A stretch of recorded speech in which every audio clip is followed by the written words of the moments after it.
Committee on Financial Services will come to order. Without objection, the chair is authorized to declare a recess of the committee at any time. This hearing is titled American Innovation and the Future of Digital Assets from Blueprint to a Functional Framework. Without objection, all members will have 5 legislative days within which to submit extraneous materials to the chair for inclusion in the record. I now recognize myself for 4 minutes for an opening statement. Good morning, ladies and gentlemen, and to our members on both sides of the aisle. Today's hearing will continue our work on digital assets and examining the market structure framework. I encourage members on both sides of the aisle to use this hearing as an opportunity for productive dialogue. We should aim to identify areas of consensus within the legislation and thoughtfully address provisions that may require further refinement. Digital assets and blockchain technology are driving the next evolution of the internet. This technology empowers individuals, spurs innovation, and creates economic opportunities. But to fully recognize these benefits, we must ensure that there's a functional regulatory framework in place. Currently, there is no federal framework for digital assets. The SEC and the CFTC do not have clear jurisdictional boundaries over digital assets, leaving investors, entrepreneurs in a state of uncertainty and often discouraging innovation here in the United States. As a result, American consumers and investors have endured prolonged confusion and limited protections due to the absence of a consistent regulatory framework.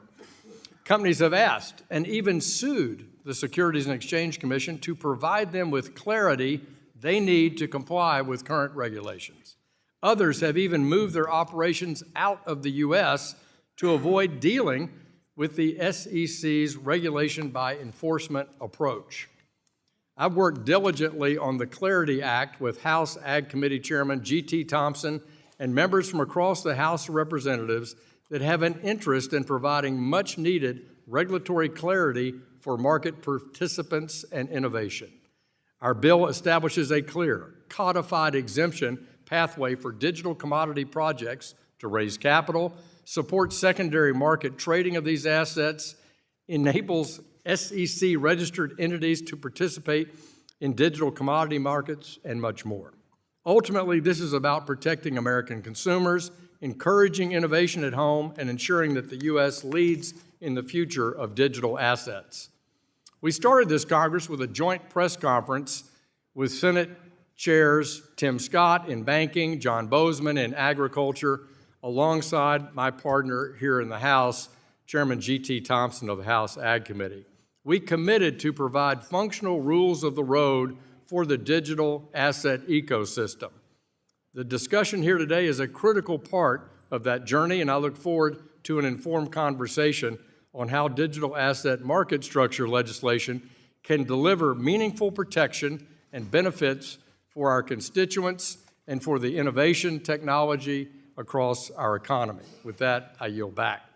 The chair recognizes the ranking member of the full committee, Mrs. Waters, for 4 minutes for an opening statement. Thank you very much, Mr. Chairman. I, too, would like to have productive dialogue, but it's very difficult to do based on what the President of the United States is doing. As Americans grow poor under Donald Trump's failed policies, Trump and his family grow richer, $2.9 billion richer. That's how much his net worth has jumped as a result of his crypto schemes. And that's only a conservative estimate. And now, Trump doesn't want Americans to use his Trump doesn't just want Americans to use his crypto. He wants to put our money in his digital wallet while he guts our financial regulators, the watchdogs that protect families from financial fraud. To borrow words from Elon Musk, Trump's crypto con is a disgusting abomination. So as Trump cashes in, America's families are bearing the cost. They're cutting back on groceries, putting off starting a family, and abandoning the dream of home ownership. As if his reckless tariffs and efforts to gut the federal government weren't enough, just 2 weeks ago, Republicans passed a massive tax cut for billionaires while slashing Medicaid, Medicare, food stamps, and student loan assistance. Trump is not just scamming everyday Americans with his crypto con. He's even grifting his own supporters. 200 people collectively spent $148 million to attend his shady meme coin dinner with the promise of an exclusive experience. What did they get? Walmart steak, Costco freezer, idle halibut, recycled talking points, and just 20 minutes of Trump time. I guess you get what you pay for. Congress can't normalize this scam any longer. From his fraudulent meme coin to his deals in Abu Dhabi, Donald Trump is using the White House for personal profit by selling influence to the highest bidder. And Republicans are ignoring these dangers, even as the crypto industry raises concerns. That's why I had to introduce Stop Trump and Crypto Act of 2025 to prevent the president, vice president, members of Congress, and their immediate families from engaging in crypto corruption and blatant conflicts of interest. Sadly, legitimizing Trump's crypto con is far from the only terrible thing about this confusing and reckless legislation. In fact, this bill should actually be called the Complexity Act. This rushed, overly complicated bill will increase investor harm, which already runs rampant in today's crypto market. Some of the riskiest activities are broadly exempted from the bill, leaving our constituents with no one to turn to when their money vanishes. The bill puts our national security at risk and contains no penalties for crypto criminals. Unsurprisingly, the bill doesn't even deliver the clarity the industry has long sought. Instead, the bill creates vague, new definitions that will result in continued litigation in which the largest players, including big banks, will gain at the expense of crypto startups. The only thing clear about this bill is we need to start over. It's also troubling that the Securities and Exchange Commission has ignored precedent and refused to share their full technical analysis of the bill with Democrats, even as Republicans rush to pass this bill before the SEC chair is even invited to testify. We hear a lot of spin from our Republican colleagues today, but make no mistake, this bill will take us backward. I yield back. The gentlewoman yields back. Chair recognizes the chair of the Digital Assets, Financial Technology, and Artificial Intelligence Subcommittee, Mr. Stile, Wisconsin, for 1 minute for an opening statement. Thank you very much, Chairman Hill. Thank you for your leadership in introducing the Clarity Act, and thank you for your leadership in bringing us together in a nonpartisan way, members on both sides of the aisle who've already come to co-sponsor the Clarity Act. The golden age of digital assets is here, and today's hearing moves us closer to ensuring that America wins the Web3 race. The Clarity Act will unleash innovation and ensure U.S. dominance in digital assets while protecting consumers from fraud. At the same time, we must preserve the dynamic and democratizing nature of this technology. Many of the most transformative projects were born in basements and dorm rooms, not in law firms and boardrooms. They were born in incubators across the country. And we have an opportunity to make sure that that spirit of creativity and entrepreneurship continues to thrive under a regulatory framework that is modern, supportive of innovation, and clear. Mr. Chairman, I thank you for your leadership and look forward to the hearing. Gentleman yields back. Chair recognizes the ranking member of the Digital Assets, Financial Technology, Artificial Intelligence Subcommittee, Mr. Lynch, for 1 minute for an opening statement. Thank you, Mr. Chairman, and to the ranking member and to our witnesses for your willingness to help the committee with its work. My Republican colleagues, it appears, are eager to continue doing the bidding of the crypto industry while conveniently ignoring President Trump's blatant corruption. The so-called Clarity Act seems to be the latest agreement among largest crypto companies on how they would like to be ineffectually regulated. President Trump's exploitation of the presidency, along with the volatile and risky nature of cryptocurrency products, will have a devastating consequence on Americans' financial lives, and Congress cannot allow it to continue. The president's infamous meme coin dinner held at his luxury resort, for which attendees paid $148 million to attend, makes it clear that President Trump is auctioning off access to the White House and allowing the highest bidder to write its own rules. This bill being considered today will only further President Trump's corruption and expose our financial stability, national security, and consumer protections to greater risk. We must stop President Trump from abusing the presidency by using crypto as his latest scam. Thank you, and I yield back. Gentleman yields back. Today, we welcome the testimony of the Honorable Elad Roisman, who is a partner at Cravath and a former SEC commissioner. Mr. Vivek Raman, who is the founder of Ethereal Eyes. The Honorable Russ Benham, who's a distinguished fellow at the Pissarro Center for Financial Markets at Georgetown and a former CFTC chairman. Ms. Catherine Menerick, the Chief Legal Officer at Uniswap Labs, and the Honorable Tim Messed, Research Fellow, Director of Digital Assets Policy and Project at the Center of Business and Government at Harvard Kennedy School of Government, and a former chair of the CFTC. We thank you for taking time to be here. You'll be recognized for 5 minutes to give an oral presentation of your testimony. Without objection, your written statement will be made part of the record. Mr. Roisman, you're recognized for 5 minutes. Good morning, Chairman Hill, Ranking Member Waters, and members of the committee. Thank you for inviting me to testify today. My name is Elad Roisman, and I'm a partner at the law firm of Cravath, Swaine & Moore. And today, I'm presenting my own views and not those of my firm or any clients of the firm. Let me begin by saying that the Clarity Act is important and reflects thoughtful work by members and staff. It is a significant step forward to providing the needed clarity to the digital status of many tokens, market participants, the digital asset system, and decentralized finance more broadly under the securities and commodities laws. My testimony and my views are informed by nearly 20 years of experience in both the public and private sectors working on securities, regulatory, and compliance matters affecting public and private companies and other securities market participants. In my practice, among other things, I advise market participants in the traditional financial markets and in DeFi, which includes the digital asset ecosystems. Prior to joining Cravath, I had the distinct honor and privilege of serving as a commissioner and acting chairman of the SEC. I previously served as chief counsel for the Senate Banking Committee, as a counsel to then SEC Commissioner Daniel Gallagher, as a chief counsel at NYC Euronext, and as a corporate lawyer in New York.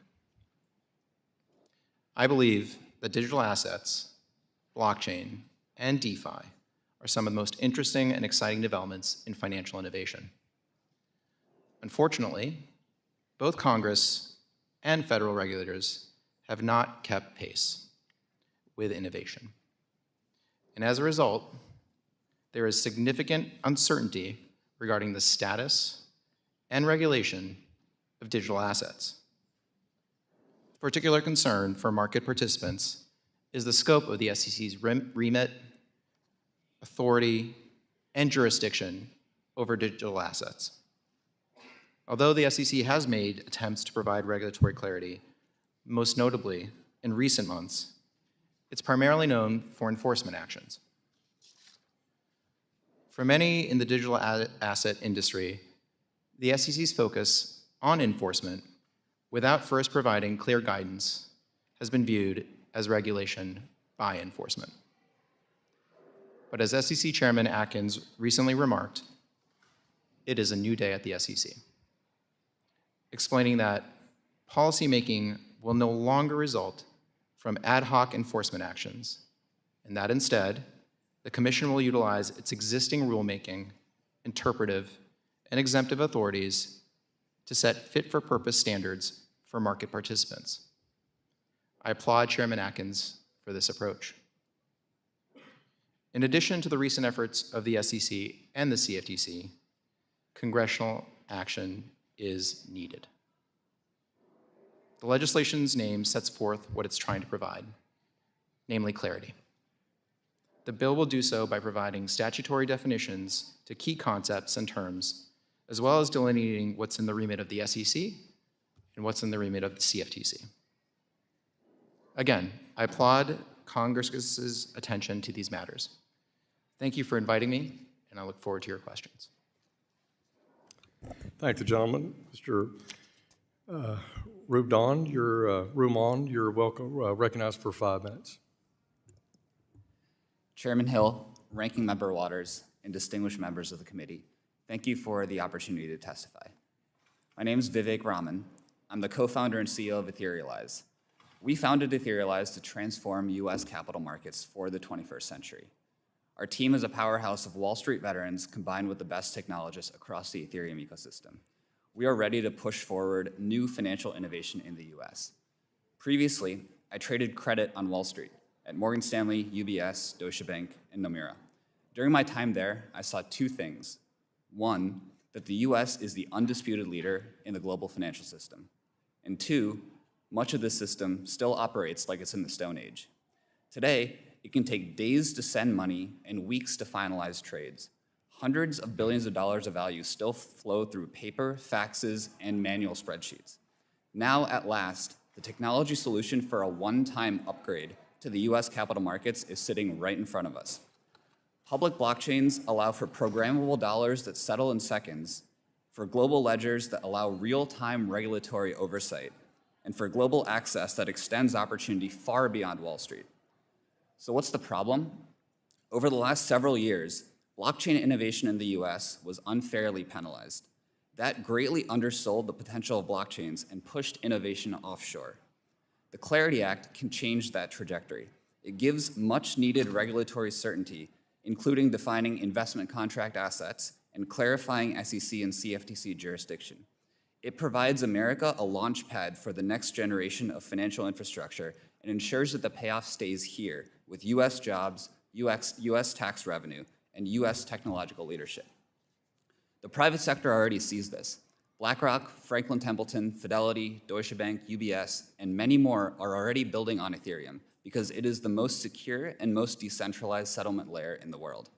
As a result, $140 billion of stablecoins, $10 billion of real useful tokenized assets, and institutional-grade financial applications live on Ethereum. All of this happened despite regulatory uncertainty. With the Clarity Act, we can 100x that innovation. The Clarity Act provides an excellent framework for responsible digital asset innovation in America, and it does so while preserving the core value of blockchains, decentralization. What does decentralization really mean? It means a network, just like the internet, that is owned by none and is accessible by all. For Ethereum, it means over 1 million validators all around the world independently verifying transactions and ensuring trust without a single point of failure. What does decentralization mean in institutional terms? It means resilience, maximum security, and minimized counterparty risk. We applaud the Clarity Act for valuing decentralization in its control and maturity tests. The Clarity Act also amplifies America's position as the home for innovation. Previous years of regulatory uncertainty and hostility have not been great for America's position in the digital asset space. In 2017, 42% of core blockchain developers were US-based. By 2025, we're barely at 19%. We need to reverse this brain drain and bring high-value engineering jobs back to the US. We need to keep dollar-denominated stablecoins rather than digital euros or digital yuan at the center of global commerce. The Clarity Act benefits more than just financial institutions. It also allows for value to flow directly to consumers rather than just to intermediaries. Let's take a concrete example, payroll. Right now, payroll is inefficient. Employees are paid biweekly or monthly. Companies have to wire funds to a payroll provider, and there are multiple intermediaries. Settlement can take multiple days. This changes with blockchains. Ethereum enables real-time automated payments that traditional systems cannot match. Freelancers and gig workers can now get paid by the second as they work. No delays, no middlemen. This gives people immediate access to their earnings, which is powerful for those living paycheck to paycheck. Multiply this effect across millions of US businesses, and the impact is enormous, and that's the power of decentralized programmable finance. In closing, I'd like to emphasize that I could not have started Etherealize until this year, because I was waiting for regulatory clarity to build here in the US. My parents came to America because it's the land of opportunity, and I want to build in America. We are going to change history by embracing the next phase of the internet, and it's really important to get this right. The Clarity Act recognizes this moment in time. Thank you for your time and for your commitment to thoughtful, forward-looking policy. I look forward to your questions. Thank you very much. Chairman Benham, you're now recognized for 5 minutes for your oral remarks. Chairman Hill, Ranking Member Waters, member of the committee, thank you for the opportunity to testify before you today. Between 2017 and 2025, I had the privilege of serving first as a commissioner, then the chairman of the CFTC. During that more than 7-year period, I observed the significant growth and growing adoption of digital assets by U.S. investors, both retail and institutional. While I served at the CFTC, the digital asset market endured multiple periods of dramatic volatility, often significant in size and scale. Throughout this time, I publicly stated one consistent message to Congress. Under current U.S. law, there is a gap in regulation for the non-security digital asset market. In 2022, a Financial Stability Oversight Council report highlighted this exact gap. The gap remains today and must be filled with targeted legislation. The gap has facilitated countless scandals and fraudulent activity, some very small and typical in form, others massive in profile. Further, based on my current observations and those while at the CFTC, I do not believe public interest for digital assets will wane. Inaction will only result in greater risk to our financial markets and investors. As the digital asset market continues to weave itself into traditional financial institutions, concerns regarding market resiliency and even financial stability will grow. One common refrain in connection with past legislative efforts to fill the non-security gap suggests that a U.S. regulatory framework will legitimize the digital asset market, leaving opportunities for bad actors to capitalize on regulatory loopholes. I believe this argument is in fact the loophole. It has only left for far too long the vast majority of the digital asset market unregulated and American investors vulnerable. Between pursuing comprehensive regulation that does not undermine existing law and preserves the key pillars of sound market regulation, or inaction, I believe there is only one choice: comprehensive regulation. I've consistently and publicly called for new legislative authority for the CFTC in order to provide core customer protections in the non-security digital asset market. As this committee and the House Committee on Agriculture consider a legislative solution, I believe it's critical to rely on durable legal precedent to define digital tokens as either securities or commodities. As mentioned, the CFTC and SEC have a long-standing partnership that facilitates strong, robust regulation of both securities and commodity derivatives markets. I hope there will be continued consideration of measures to more precisely balance the important needs of each agency to comprehensively regulate their respective markets while finding ways to avoid unnecessary redundancies.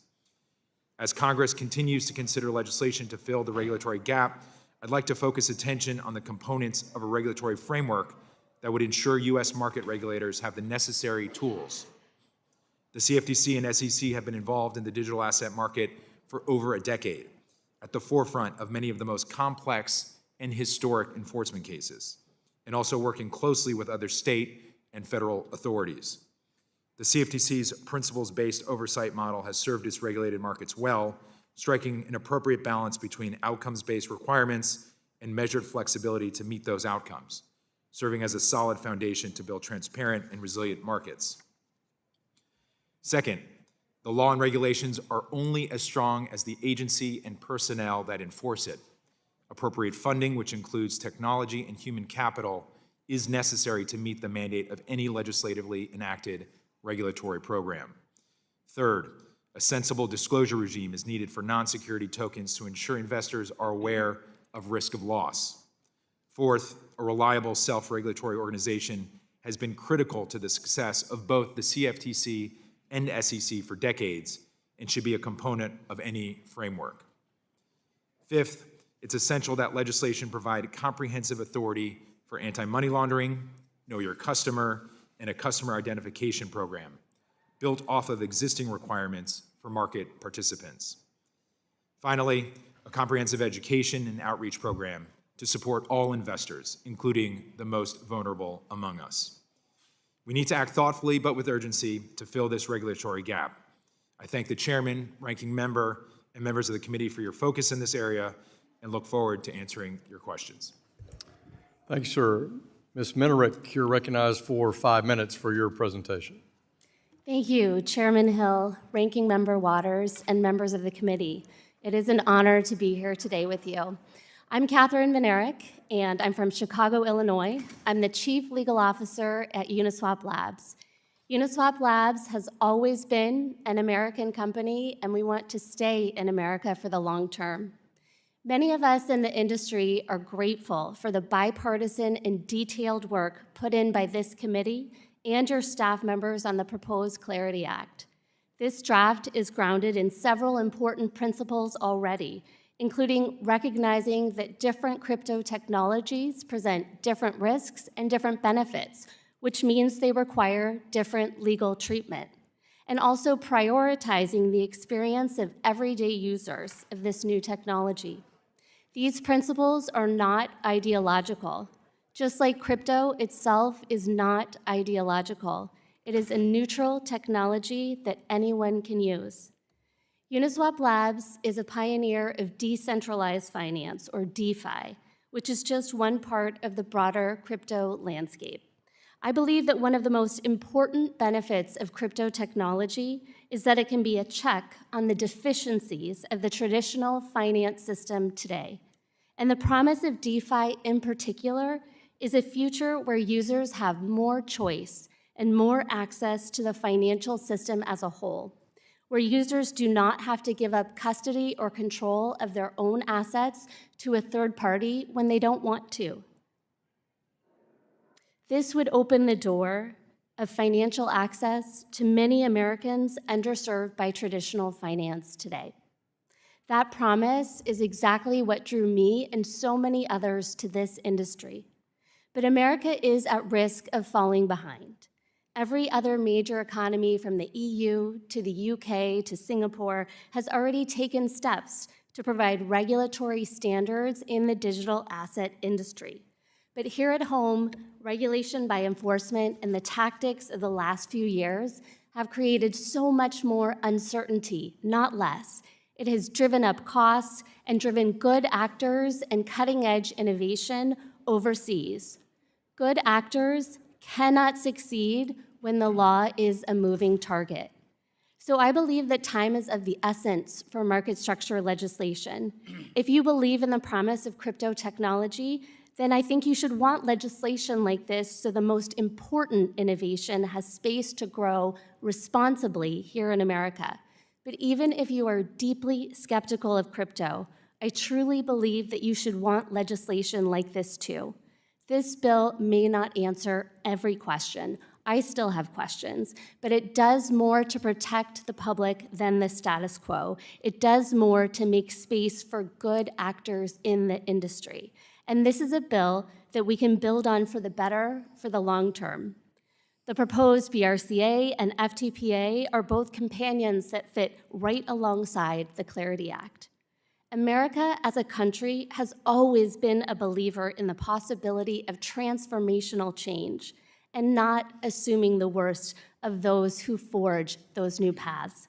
As Justice Douglas cautioned in dissent in California Bankers Association v. Schultz, the 1974 Supreme Court case that narrowly upheld the constitutionality of the original Bank Secrecy Act, it is, quote, sheer nonsense to craft laws because we, quote, assume that every citizen is a crook, an assumption I cannot make.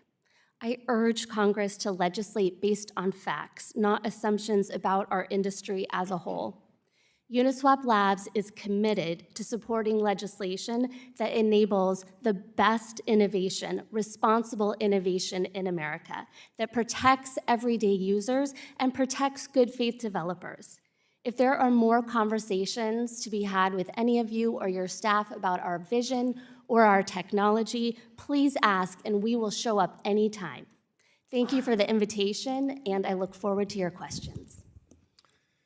Thank you very much. Mr. Massett, Chairman Massett, formerly of the CFTC, we're recognized for 5 minutes for your oral remarks. Chair Hill, Ranking Member Waters, members of the committee and staff, thank you for inviting me today. The views I express are my own and do not represent the views of the Kennedy School of Government. Mr. Chairman, I appreciate all the work that you've done and others have done on the Clarity Act, but with all due respect, you need to go back to the drawing board. The key objective of market structure legislation should be to provide regulatory oversight for digital assets that are not securities. We all know there's no federal regulator for that spot market, and we all know there's been a high degree of fraud, manipulation, lack of investor protection, and rampant speculation as a result. That gap arises because we have a fragmented regulatory system. We have two market regulators, neither of whom has full jurisdiction over that spot market. The industry has taken advantage of this by arguing most digital assets are not securities and therefore can be issued and traded without regulation. But that's also put pressure on the Howey test because the choice facing courts is either securities regulation or no regulation. So the solution has to bring the SEC and the CFTC together, give them sufficient authority to address the gap, and that will also get us to clarity. So, Mr. Chairman, in addition to your 6 principles for legislation, I suggest 2 above all. Do no harm and keep it simple. Do no harm means don't undermine our existing securities and derivatives laws, and keep it simple means just that. Now, 2 years ago, former SEC Chair Jay Clayton, who was appointed by President Trump, and I proposed a way of doing so. We said Congress should mandate that the SEC and the CFTC should work together through a self-regulatory organization or otherwise to develop joint rules that would apply to every intermediary that trades or handles Bitcoin or ETH. We use those 2 just to establish jurisdiction over the market without, as we said, debating classification of each token or Congress pursuing tortured rewriting of existing definitions of securities and commodities. And we added that, quote, rewriting existing law might fail to bring clarity and inadvertently undermine decades of regulation and jurisprudence as they apply to traditional securities and commodities markets. Now, the Clarity Act seems to start with the technology and ask, how can we make it easier to invest? But that's not the same as seeking to make sure our regulatory goals are met with rules that are technologically neutral. This is, after all, a technology. It's not an asset class. So I don't think the Act will provide the necessary investor protection nor the clarity that we seek, and it certainly doesn't satisfy the do no harm or keep it simple principles. Let me give a couple of examples. The Act provides an exemption for capital raising transactions for blockchain systems that is too broad to begin with and can easily be exploited. It has an expansive exemption for decentralized finance trading protocols, which will permit all sorts of activities, including potentially transactions in digital versions of securities, to be exempt from the securities laws. Other provisions rely on concepts of decentralization that are difficult to measure. It uses metrics for control that are weaker than existing securities law standards and calls for assessments of value relative to a blockchain that are highly subjective. And although the Act gives the CFTC authority over the trading of digital commodities, that definition would appear to cover only a small handful of what is traded in the crypto market today. The rest of the market would appear to be unregulated. Finally, the Act doesn't do enough to address illicit finance. You know, it's 236 pages, extremely complicated provisions. It will provide endless opportunities for regulatory arbitrage. Lawyers will structure transactions to achieve lesser compliance burdens. I was a corporate lawyer for 25 years at one of the best firms in the world. I know how this works, and you should have no doubt this will come massively and immediately. And finally, I know many of you don't want to discuss this, but President Trump's efforts to personally profit from crypto cannot be ignored. He is making billions of dollars selling meme coins and stable coins, investing in crypto exchanges and wallets and Bitcoin mining, all of which are potentially the subject of legislation. If any member of this committee did any of those things, you would all be outraged. And so it should be no different with the president. The process creates a cloud over, or his activities create a cloud over this process. The issues we're debating here are about technology and money. They're not about life and death. But when it comes to whether something should be done about these conflicts and who should do it, seems to me the following question is pertinent. If not you, then who? And if not now, then when? Thank you, and I look forward to your questions. Thank you very much. Appreciate our panel's participation. For the past 4 years, digital assets, let me turn to member questions. I'll recognize myself for 5 minutes. For the past 4 years, digital asset markets have operated in regulatory limbo. It's critical that we finally enact digital asset legislation to provide a framework by which firms can operate in and protect consumers by establishing broad guardrails.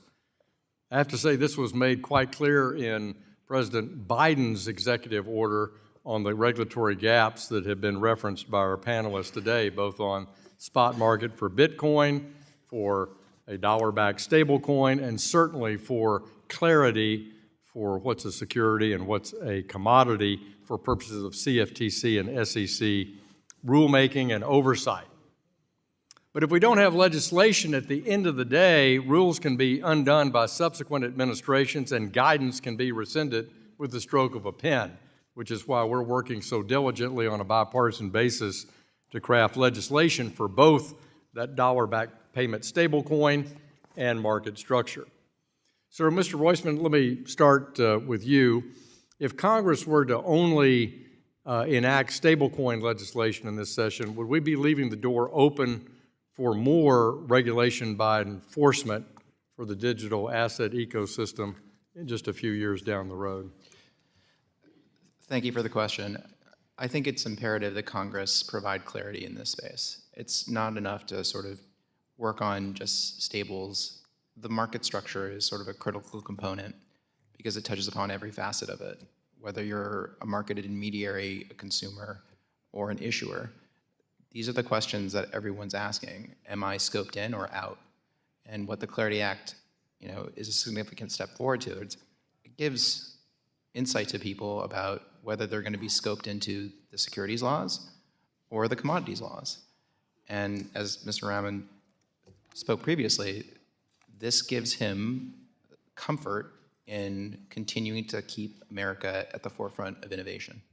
Thank you. It's been determined mostly by litigation over the last few years that several digital assets such as Bitcoin, Ethereum, and Litecoin are considered commodities today. So Chairman Benham, compared to the CFTC's current authorities over the spot market for these assets, how would the Clarity Act strengthen the CFTC's ability to regulate those markets and protect investors? Thanks, Mr. Chairman. A core component of the CFTC's regulations, which are driven from core principles, is around registration of every entity within the trade cycle, right? This could be the intermediary that provides access to a customer, the custodian that holds the asset, the exchange, and then ultimately a clearinghouse and settlement agency. And the Act does take measures to provide a framework, a regulatory framework for digital commodity exchanges, brokers, custodians, and everyone else involved in that value chain to both register with the CFTC, and within that context, and by proxy, registration with any regulator, SEC or CFTC, creates a pretty significant volume of requirements, both on who the individuals that are involved with that entity, capital requirements, surveillance, oversight, trade data that has to be submitted, and then in many respects, random investigations and a collection of data. Yeah. So I do think it takes very important steps of providing clarity and transparency to these entities that are otherwise, and specifically with respect to the 2 tokens or 3 tokens you named, not registered or not within the regulatory Thank you. lens. And I would reiterate that the legislation also reasserts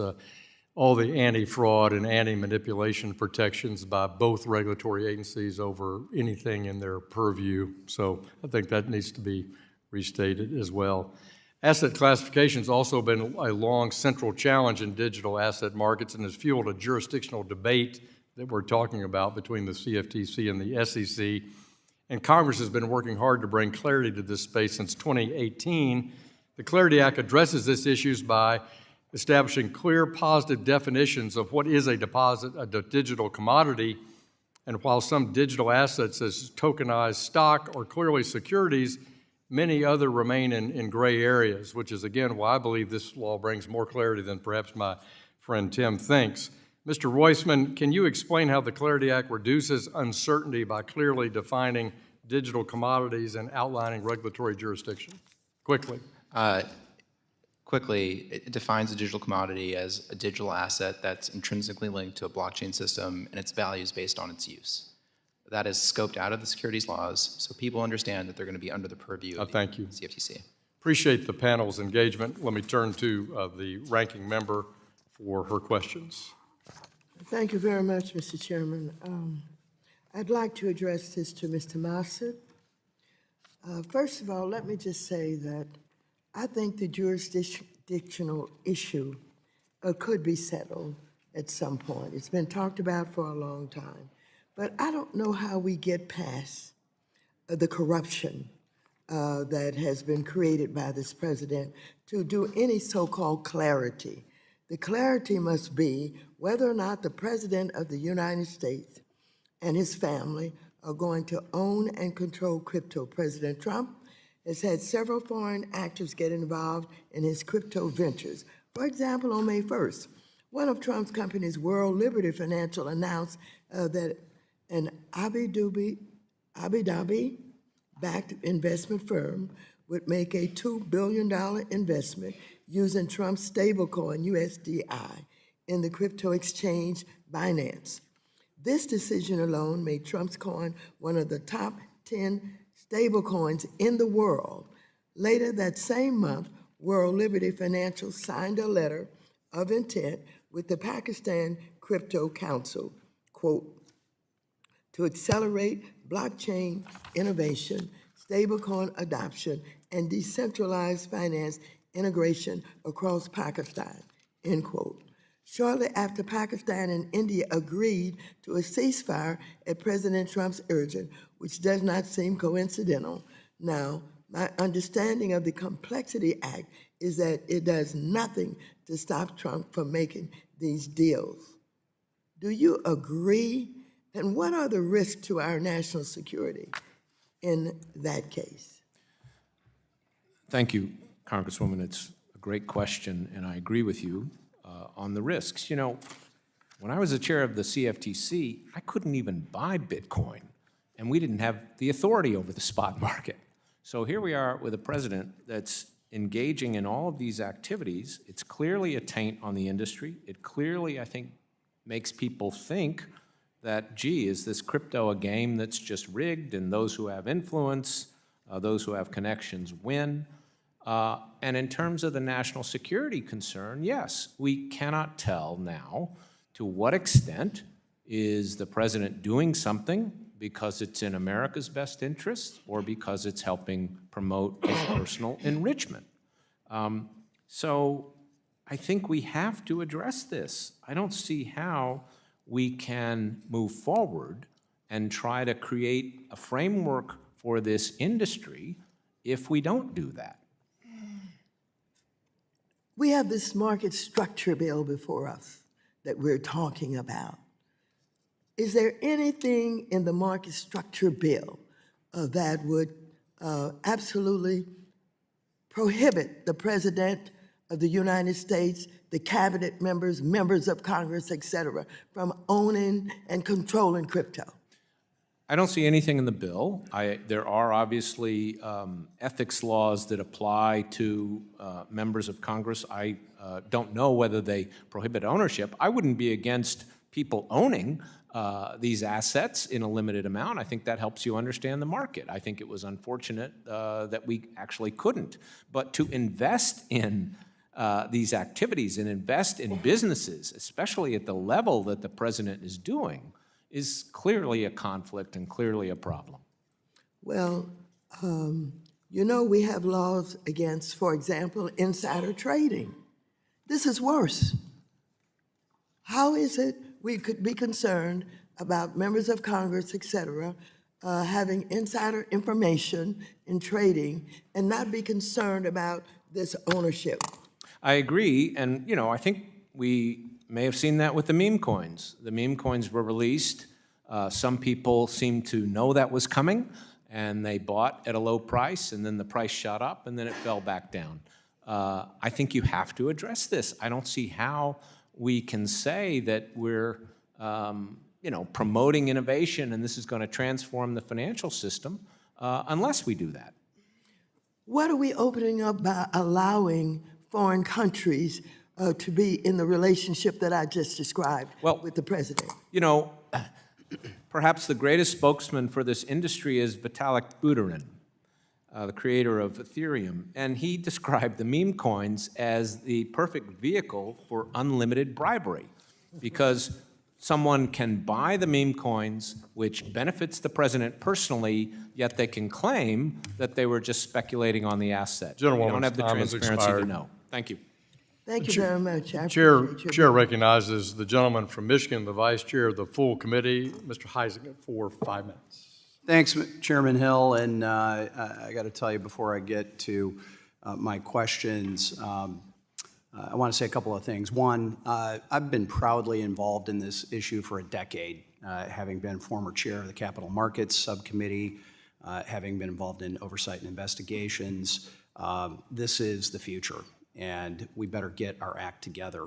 And I'm also proud to be a co-sponsor of both Fit 21, the first version, and now the Clarity Act, and I want to thank Chair Hill and Chair Stile for their work on that. I do want to address one accusation that was sort of thrown out earlier, that this bill will increase the amount of investor harm. Quite honestly, those claiming that that this bill is going to lead to greater investor harm are not well versed in its details. The bill establishes a robust suite of requirements, including issuer disclosure requirements, because transparency is the best form of investor protection, in my opinion. Lockup periods for insiders where they're not allowed to sell and then limited in their ability to sell to protect those retail investors.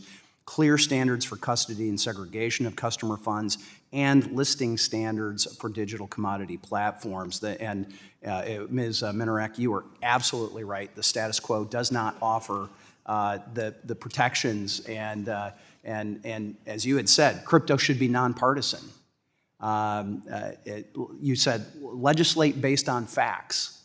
That is clearly not what is happening here. This is about personalities and politics, and we cannot keep the status quo. And in fact, I was struck by, I think it was Mr. Rahman, right? Your statistic in 2017, 42% of the innovators were housed here in the United States. And that's dwindled down, I think you said, to 19% now. People in tech are going to continue to move offshore. Is that not correct? So let the record show, vigorous head nodding happening over here. Mr. Roisman, you said that legislators and regulators have not kept pace. Wholeheartedly agree. I've seen it firsthand. And this leads me to Mr. Benham. You were the chair of the CFTC under the Biden administration, yet you were in conflict with the Biden administration Securities and Exchange Commission chair. And it seems interesting how I describe this as, legislators and regulators love to declare things fish or fowl, right? Black or white, commodity or security. Well, it turns out this is a bit of a platypus, as I describe it, if we're trying to figure out the fish and fowl. And in fact, I think in the Ethereum case, Mr. Benham, you had said it was a commodity. The chair of the SEC had declared it a security. Interestingly enough, when he was chair of the CFTC, everything was a commodity in his view, and then it shifted magically somehow into being a security. So I guess maybe it is about your perspective and with what's going on. I'm going to stick with you, Mr. Benham. There's currently two registers types of derivatives exchanges, including the designated contract markets and the swap execution facilities. Could you describe the purpose and similarities between these two regulatory regimes and how the Clarity Act extends these ideas to create a registration pathway for trading platforms that list and trade digital commodities, please? Thanks, Congressman. Like I said to the chairman in response to his question, the Clarity Act uses really the core principles of the Commodity Exchange Act as the sort of vehicle to register a digital commodity exchange or any other intermediary within that trade cycle, as I said earlier. So this would require registration, this would require books and records, surveillance, information about the individuals that are running the company. And how does that protect market participants? Well, I think the challenge I face, and this is repeated, you said it yourself, is the status quo does not give the CFTC any authority over current exchanges. Which is why we need to do this, correct? We need to do something, yes, absolutely. I believe this is the something. This is a great piece of work that has been put together between the Ag Committee and the Financial Services Committee. So I've got a lot more, and I'll follow up with some writing, but maybe Mr. Roisman, quickly, if you could discuss what it means for blockchain to be mature and explain why these features have become an end goal. I think there needs to be sort of an end state for people to feel like they're sufficiently mature enough or decentralized, and I think that's a critical thing that the legislation tackles. Gentleman's time has expired. Appreciate it. Please answer that question in writing. It's now my pleasure to call on the gentleman from California, Mr. Sherman, the ranking member of our Capital Markets Subcommittee, for 5 minutes. There's no limit to how extreme nonsense can gain credibility in Washington if you put billions of dollars behind lobbying, billions behind public relations, and hundreds of millions behind campaign contributions. Once again, we see an illustration of this where Mr. Rahman tells us that crypto's the answer to payroll. Because payroll, you need payroll services. I'm an old CPA. You need payroll services because you have to calculate the deductions for Social Security and income tax. Nobody on the internet's going to do that for free. And the current payment system is just fine if you're if you don't have those deductions. But of course, many of those behind crypto want to destroy the Social Security system by making it impossible to collect the tax on it. The other bit of, I guess, nonsense, Ms. Minerick tells us that there's nothing ideological about this. Wrong. Crypto is the embodiment of the most pernicious ideology I'm aware of. I call it patriotic anarchism. It says that America should be powerful and the U.S. government, federal government, should be destroyed. And the way to do that is to make it impossible to enforce our sanctions laws, our bankruptcy laws, and our tax laws. And that is the ideology behind this. Mr. Massad, I haven't had a chance to read all 236 pages of the bill. Have you had a chance to review the bill? And is there anything in this bill that says no bailouts for crypto, never, ever, no matter what? Is there a provision like that in the bill? I have not seen one, Congressman. I've tried to find one. You know why it's not there? Because they want the bailouts. And the bailouts will be there unless you prohibited them, because we've seen various presidents. In 2008, they take laws that are only supposed to, they declare an emergency, and there's giant bailouts. Provisions of law exist dealing with tariffs. They're being stretched. So we have an audacious Fed and certainly an audacious executive branch ready to do that. You point out that this is the perfect mechanism for bribery. I'll point out, of course, that it has already been used as the perfect mechanism when the president is in violation of the law for the benefit of the owners of TikTok. Its Chinese owners have put $300 million into his Trump coin. So it's not just perfect in theory, it's perfect in practice. Not only is it a perfect way to pay the bribe, it's a perfect way to get a president to violate the law. Let's see here. I should point out that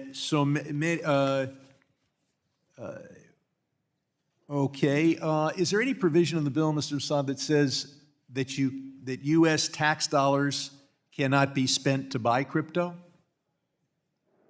No, I'm not aware of such a provision, Congressman. So we could take all the income tax collected in the month of June and put it into Trump coin or Mongoose coin or Skippity Toilet coin. I'm not an authority on appropriations, but I would think It's that not there an would need to appropriation? be, well, I would think there would need to be authority to do that. Well, And if I the may, Treasury has authority to buy yen and gold and pounds, and if this is a currency, the advocates of having tax dollars invested in crypto have never claimed that they have just gone to the executive branch. So it's pretty clear that U.S. law allows the executive branch to do this, and in fact, they own over $20 billion worth of crypto, but that was money that was seized, not taxpayer dollars yet. So we have a bill here that opens the door to bailouts and to purchases of crypto, and there's no restriction that it be Ethereum or Bitcoin. It could be Trump coin, Mongoose coin, or Skippity toilet coin.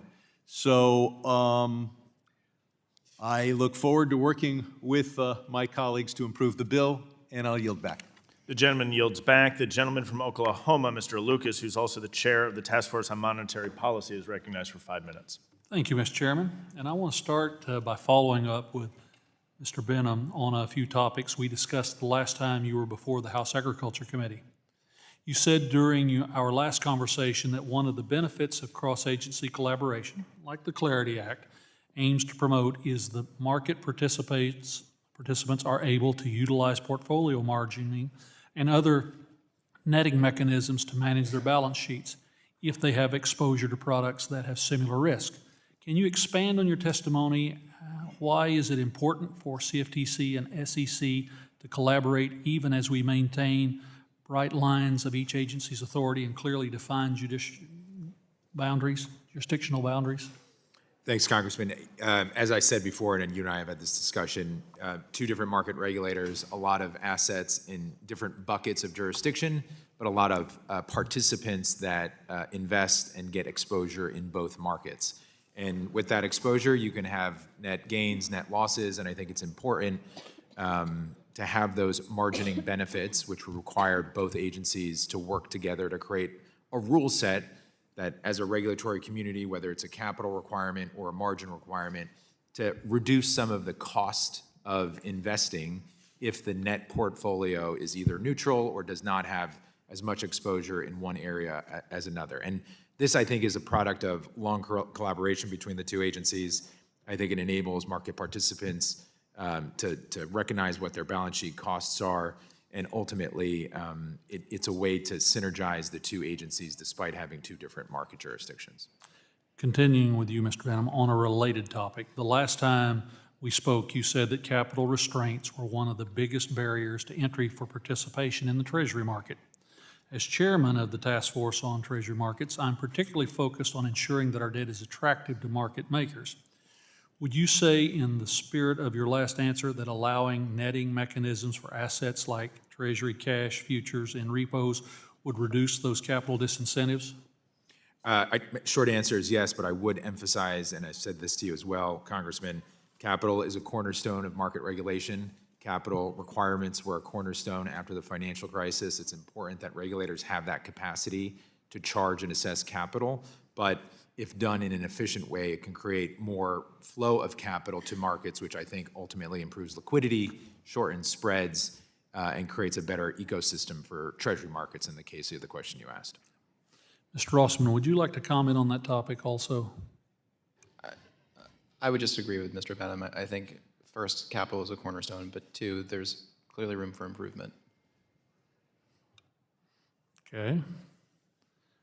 I just came from the Agriculture Committee where we discussed the need for our laws and regulations to keep pace with the technology advancements we're seeing in the industry. And that is true for both ag and energy, but it's also true for financial services. In my remaining time, Mr. Roisman, how would you characterize the importance of getting this framework done and done well? I think this is an important topic for Congress to step in. I think the fact that we have 5 people here, 3 of them have served in government dealing with these issues, shows that there is a lack of clarity. The fact that there are multiple cases which lawyers spend countless hours looking at footnotes to understand whether something is security or not show that there needs clarity. The fact that there are split decisions in each agency about these things show that Congress needs to help. And so I think this framework is really important because it'll give clarity to the regulators, enable them to work together to set the framework, and allow this ecosystem to fully mature. I don't know where this will end up in terms of this ecosystem, but I do know one thing. It's going to surprise a lot of people, and it'll continue to grow. If you look at sort of the history, no one was talking about this in earnest 10 years ago. And today, it's spurring new companies, new innovations every day. So the sooner I think that Congress steps in and gives bright lines, that gives them clarity and certainty for them to continue to innovate and to keep America at the forefront. Yield back, Mr. Chairman. The gentleman yields back. The gentleman from New York, the ranking member on the Foreign Affairs Committee, Mr. Meeks, is now recognized for 5 minutes for questions. Thank you. And I have to return back to some of the questions that Ranking Member Waters asked, because I'm also reminded that I believe it was 2016 or so that Senator Rubio once called the President of the United States, before he was the President, a con man. And so that made me to rethink. And then I saw Donald Trump Jr. appear on CNBC's Squawk Box yesterday, discuss his family's involvement in crypto ventures. And then I thought about, being a New Yorker, what I knew what took place before with the Trump family and how they ran their business, because what they would do is they would borrow money, go in debt, as they do in this nation, and then file bankruptcy. And I guess maybe that was good business. But then he filed bankruptcy, not once, twice, 3, 4, 5 times, 6, 7 times. He was always able then to figure out, the average person wouldn't have been able to do anything, but the banks always gave them money again. Some kind of way they changed and the banks got money. Then, as Donald Trump Jr. said, they got involved in politics. And when he got involved in politics at that time, what did it mean? Extra scrutiny. So you could do some unscrupulous things generally when you're not into politics, but once you get in there and the media's every watching, then it meant they had scrutiny. And then he said that, before they never had a problem getting money from major banks in New York, but because of the scrutiny that they were now under because they were in politics, the banks stopped taking their calls. In other words, they were debanked.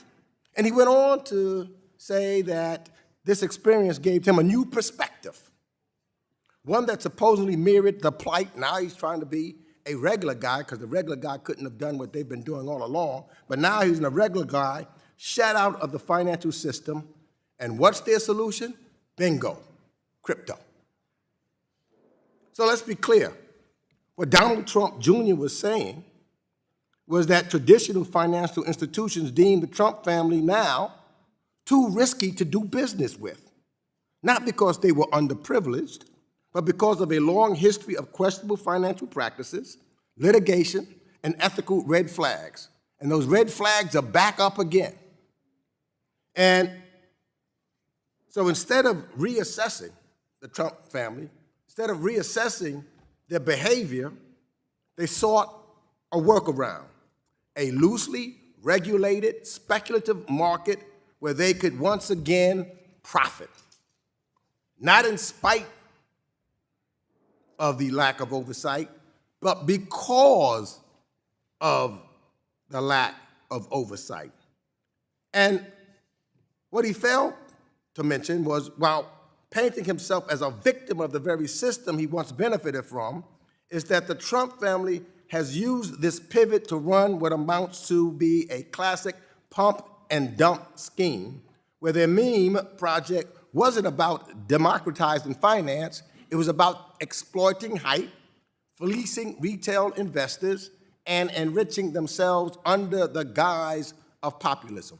So, Mr. Massad, let's be clear. Does the Clarity Act currently include provisions that would address or prevent political figures, like members of Congress, or their families, president and his family, from exploiting digital asset markets for personal gain? Yes or no? I don't believe it does, no.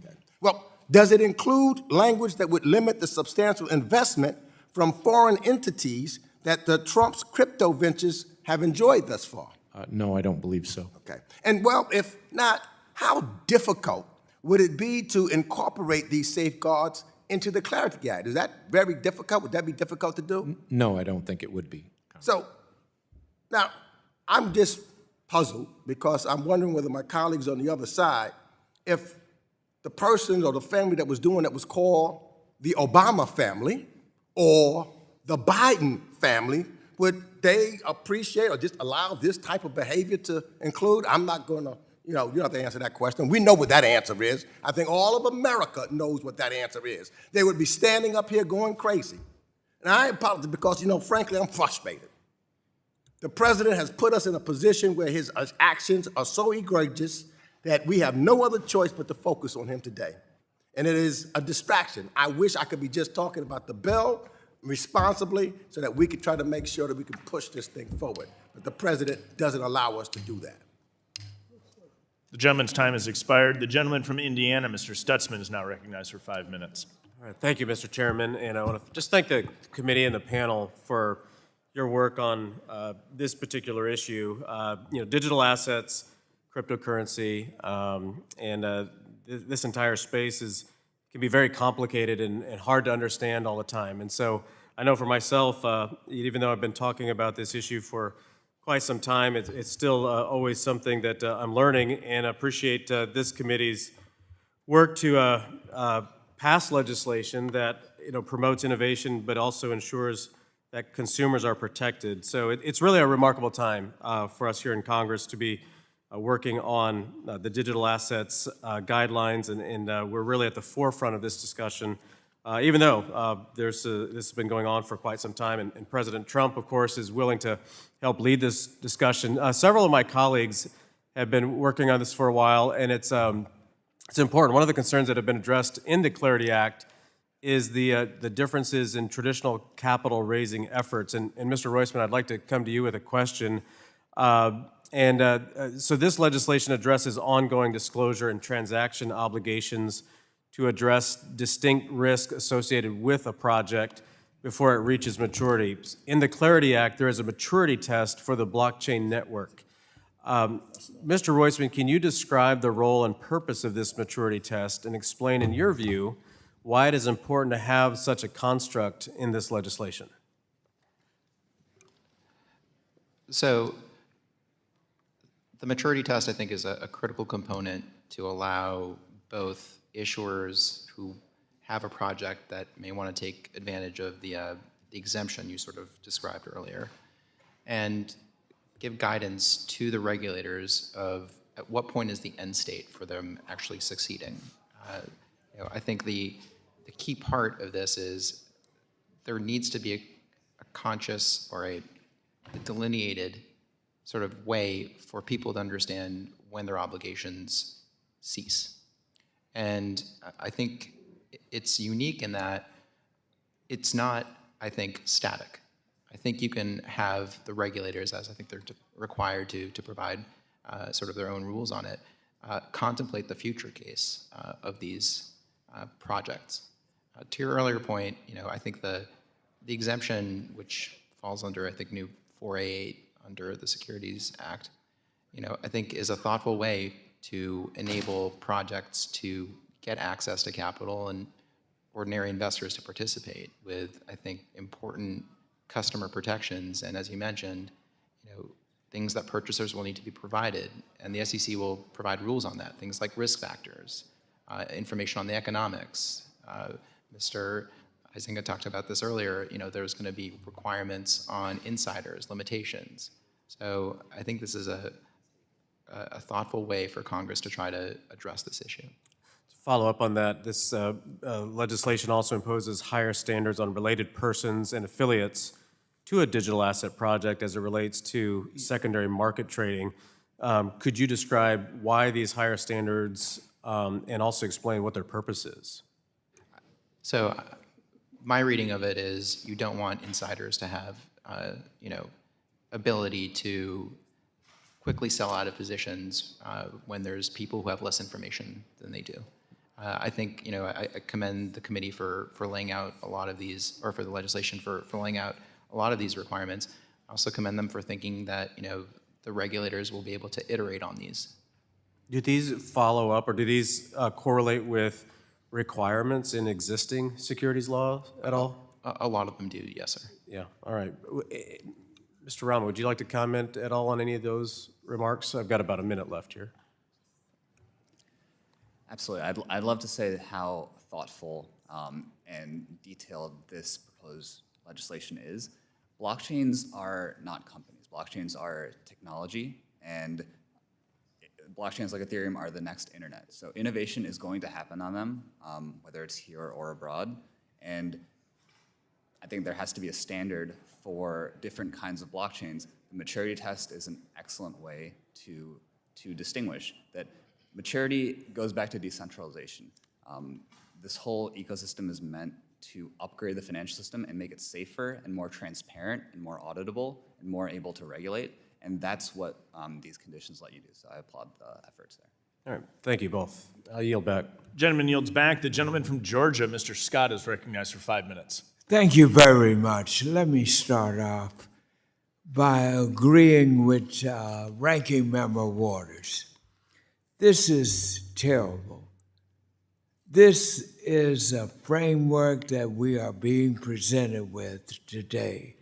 It won't bring order to the crypto market, but it will open the door for dangerous regulatory arbitrage. Now, let's be clear. This bill doesn't provide clarity, it creates confusion. It doesn't close loopholes, it codifies them. The way it divides regulatory authority between the CFTC and the SEC invites crypto firms to pick a favored regulator, as if they were purchasing the most lenient umpire in a baseball game. This is not theoretical. The SEC enforces strict disclosure, investor protection, and anti-fraud requirements, the very standards that our public markets have upheld for decades.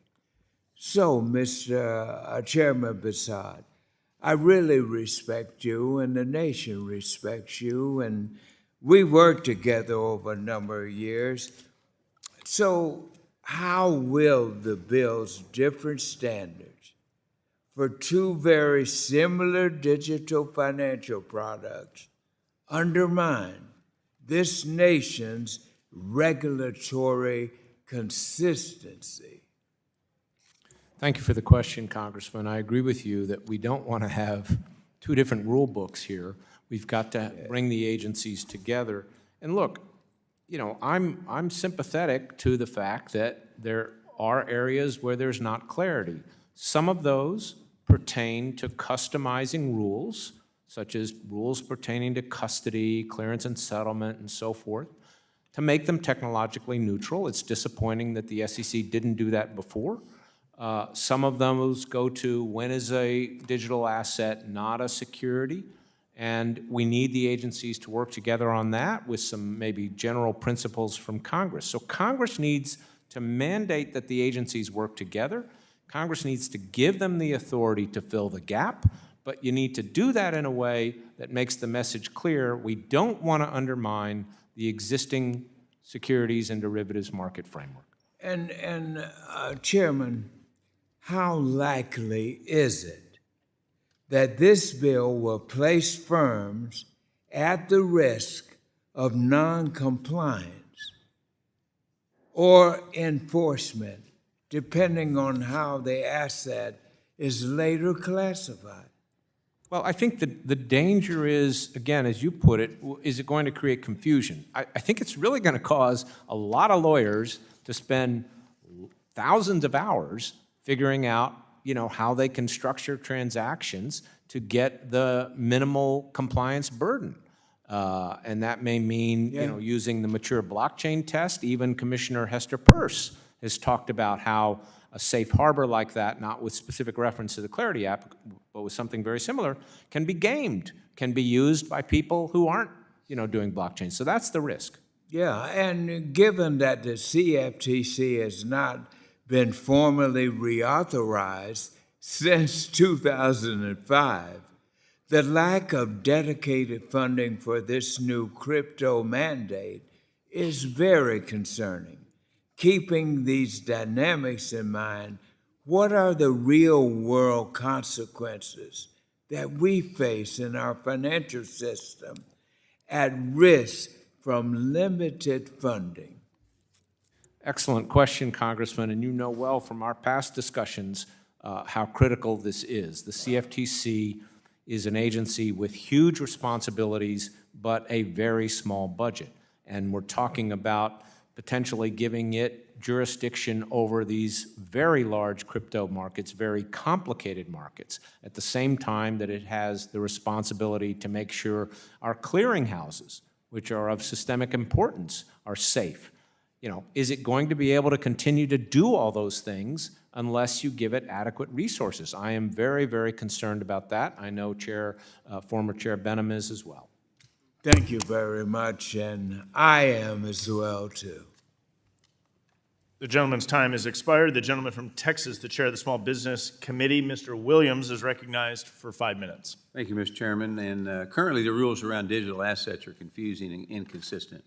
Under the Biden administration, regulators took a heavy-handed approach trying to regulate the industry through enforcement rather than through clear rules.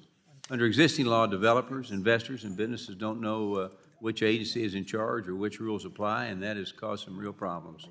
Some projects have left the U.S. entirely, and many consumers have been using risky platforms without basic protections. So, Mr. Ruman, can you explain how having a clear, stable rules would benefit consumers and give the businesses of all sizes a fair chance to grow and succeed in this market? Thanks for the question, and absolutely. To be clear, responsible use cases and innovation is already happening on blockchain rails. We're already seeing remittances and payments on a global scale that are making things faster and cheaper and more transparent.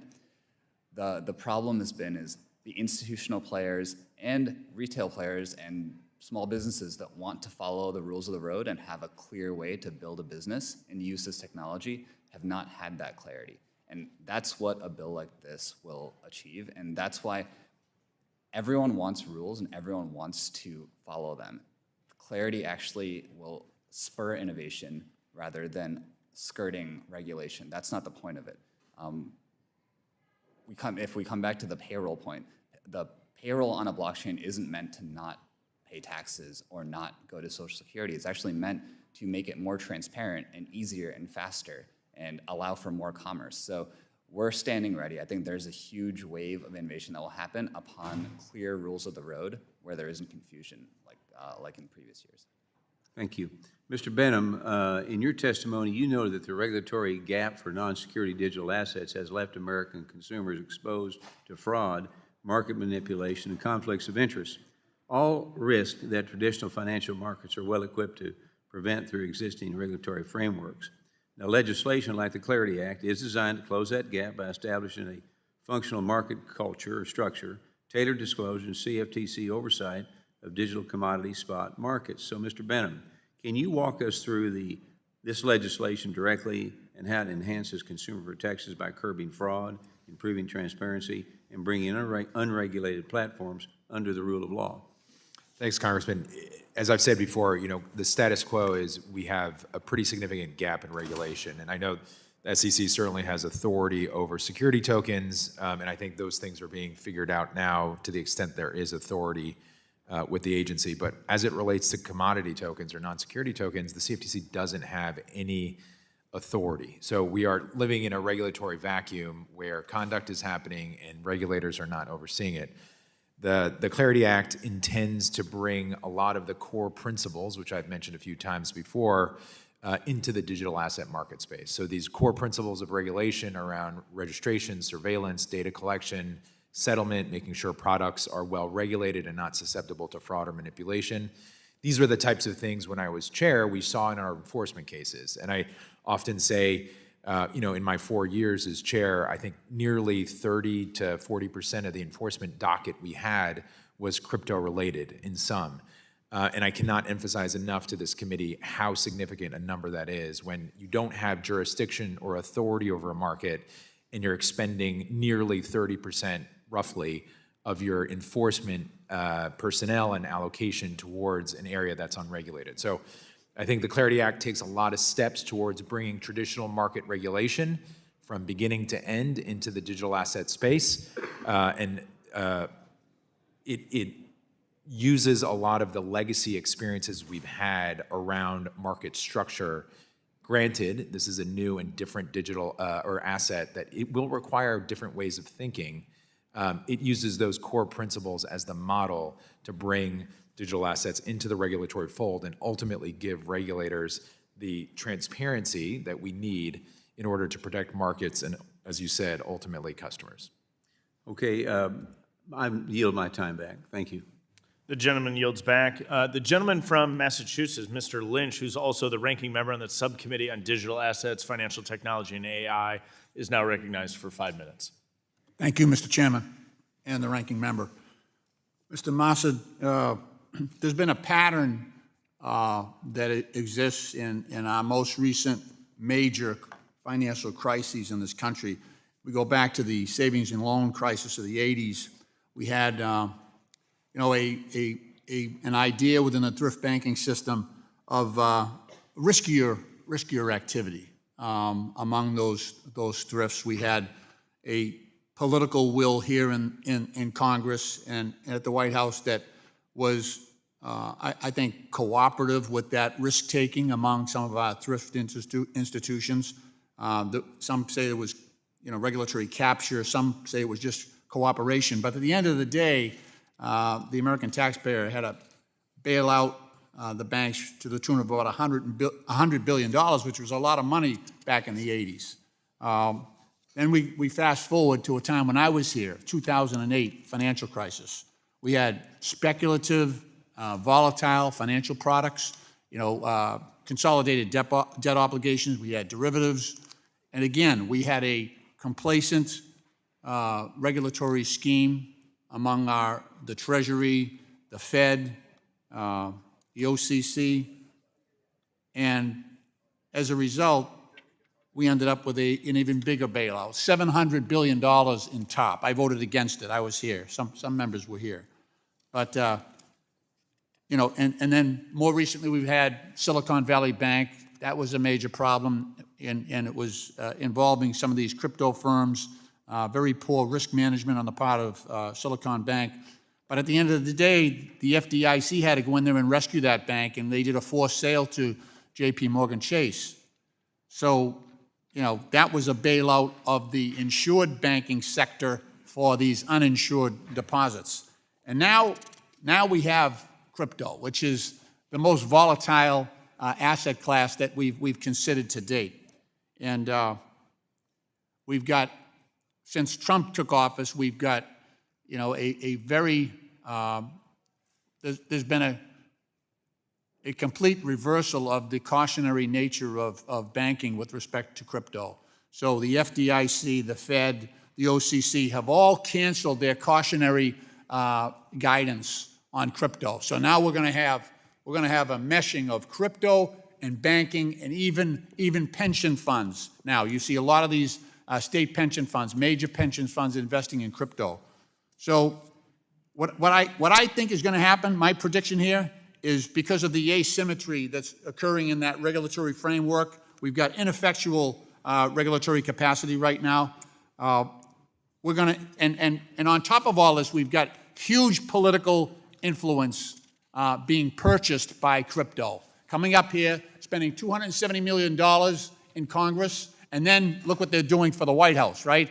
So lock, stock, and barrel, the whole system has been purchased. We have no effective regulation on crypto. So my prediction is we're going to have the mother of all financial crises in this country because of the involvement of crypto in banking and the standard the stable, the traditional banking sector, and in a lot of our pension funds as well. So this is why, this whole scenario, this whole pattern is why I offered several amendments during the FIT 21 bill and the Stable Act bill, so-called, for a no bailout for crypto bill, just to protect the American people, so we're not on the hook when this goes bad. And none of my colleagues on the other side of the aisle supported those amendments. And that's just insurance, so that what has happened repeatedly over and over and over again won't happen this time, which is the American people have to pick up the tab. And we won't have the ability, because of the amount of debt we're piling on us, we won't have the ability to step in. So I guess what I'm asking you is, tell me I'm wrong. Tell me how I'm wrong, that my fears are unfounded. Well, I would agree with your fears, but I think the way to address them is to try to put in a regulatory framework that minimizes the possibility of a financial crisis. It's very hard to predict where a financial crisis will come from, but we know from the past. You cannot rely on bankruptcy on this. That's correct. But we know from the past that high leverage, having people invest in things they don't understand, and regulators who don't have sufficient insight and information about what's going on are three important factors. So we need to put in place a regulatory framework that provides those. The gentleman's time has expired. The gentleman can add additional comments for the record. The gentleman from Georgia, Mr. Loudermilk, is now recognized for 5 minutes. Thank you, Mr. Chairman, and I appreciate everybody being on this panel. This is, I'm really happy to see this engagement going, because quite often, I spent 30 years in the technology industry, and quite often, government is so far behind the industry and technology that we become suppressive of innovation. I appreciate something that Mr. Rahman said, is, if I got this correct, that a good regulatory framework that is flexible enough can encourage innovation. Is that kind of what you were getting at when you said something about the Clarity Act earlier?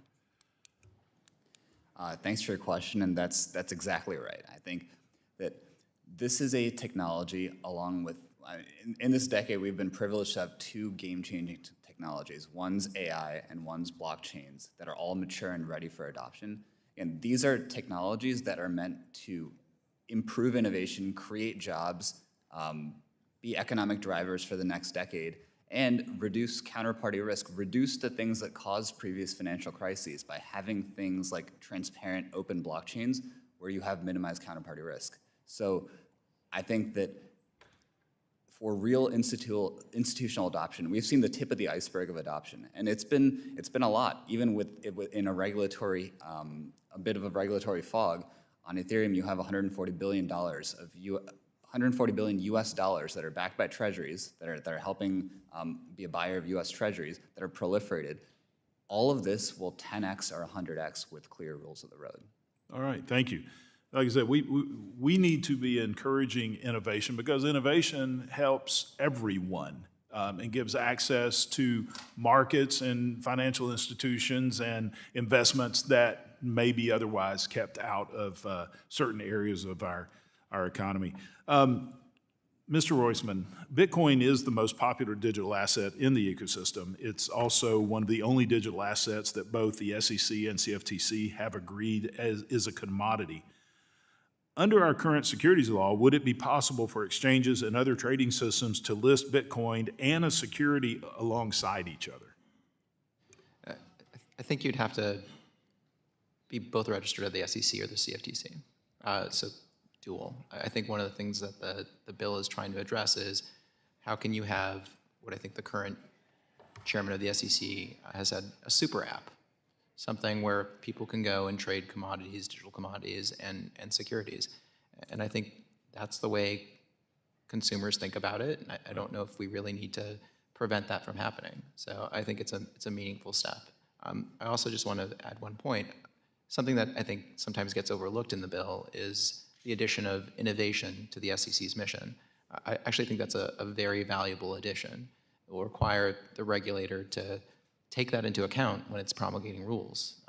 And innovation is, as you mentioned, sort of a critical piece. It'll allow sort of regulatory adaptability when there's new developments. And if regulators have to take into account, you're going to have sort of future-proof rules, which I think will benefit everyone. Thank you for that. Following up on my question, though, what would it mean for digital assets trading platforms if Bitcoin and other digital assets that are viewed as commodities could not be listed alongside digital asset securities? I think the point I was saying earlier, it would create potentially unnecessary bifurcation. Okay. Do traditional security exchanges want to offer non-security digital assets? My understanding is yes. Okay. Could the SEC allow this without action from Congress? I think they could. It would just be pretty tortured, to be honest. Okay. Does the proposed legislation allow alternative trading systems to offer both digital commodities like Bitcoin and securities? And if so, how? Yes, it does. There's a provision directly addressing this issue. Okay. And sorry, yes, and I think they'd be required to do rulemaking to effectuate it. Okay. And last question, stablecoins are critical components of the digital asset ecosystem. While this committee has separate legislation for the issuance of dollar-backed payment stablecoins, the Clarity Act also contemplates that the role of stablecoins in a broader digital asset market structure. How does the Clarity Act treat payment stablecoins, and why is it necessary for platforms to have the ability to trade payment stablecoins alongside digital commodities? So I'm going to try to be brief. Thank you. Permitted stablecoins are carved out of the securities laws and digital commodities. I think it's a good way to deal with the market structure, and then you have the Stable Act, which deals with it separately. Okay, thank you. I yield back. The gentleman yields back. The gentleman from Missouri, Mr. Cleaver, who's also the ranking member on the Subcommittee on Housing and Insurance, is recognized for 5 minutes. Thank you, Mr. Chairman. I kind of had some editorial comments and then my questions, but 2 weeks ago, I found myself on the floor during special orders in agreement with, perhaps even total agreement with Representative Chip Roy, with whom we don't have a lot in common politically. But we both saw and still see some problems that we are having as it relates to members and of Congress and members of the cabinet and the president, vice president. We believe that it is wrong for any of us to participate in getting rich by trading stocks. And in some cases, trading with information that the public doesn't have. And so I am strongly of the belief that corruption is the enemy of democracy. Our ship of state should probably be powered by truth and ethical standards. Our nation will not be destroyed by corrupt politicians, but by those of us who know better but refuse to legislate better. If there is malfeasance at the top, it's up to Congress to make it stop. And this Congress is silent.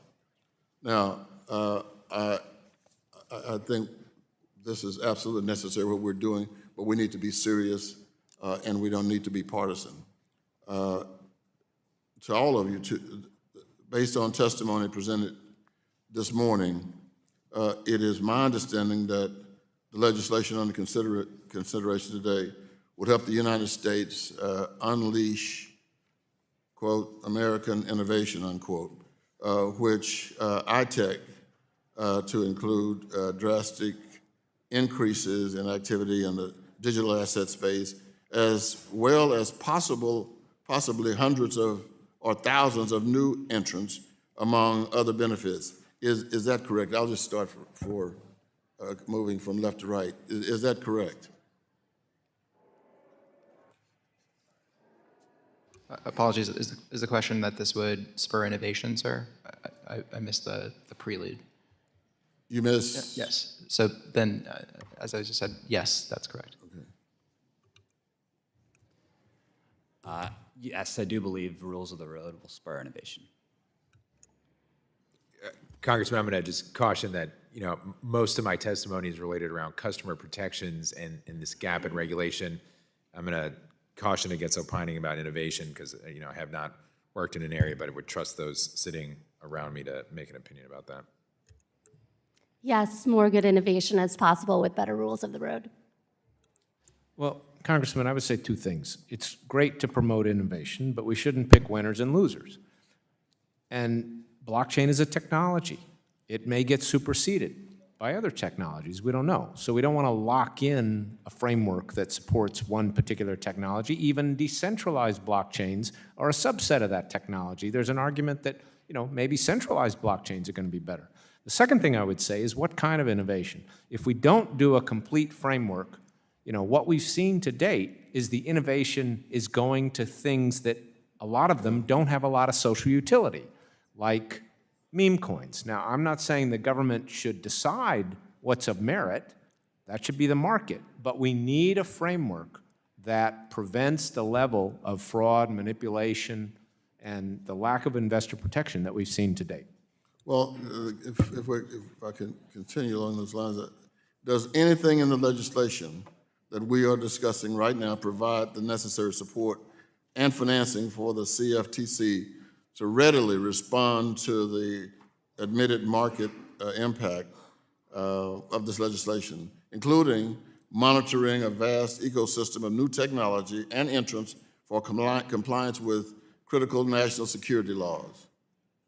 I don't think it's enough, Congressman. There is a provision for a fee, but when we really think about the scale of these markets, what could Congress do?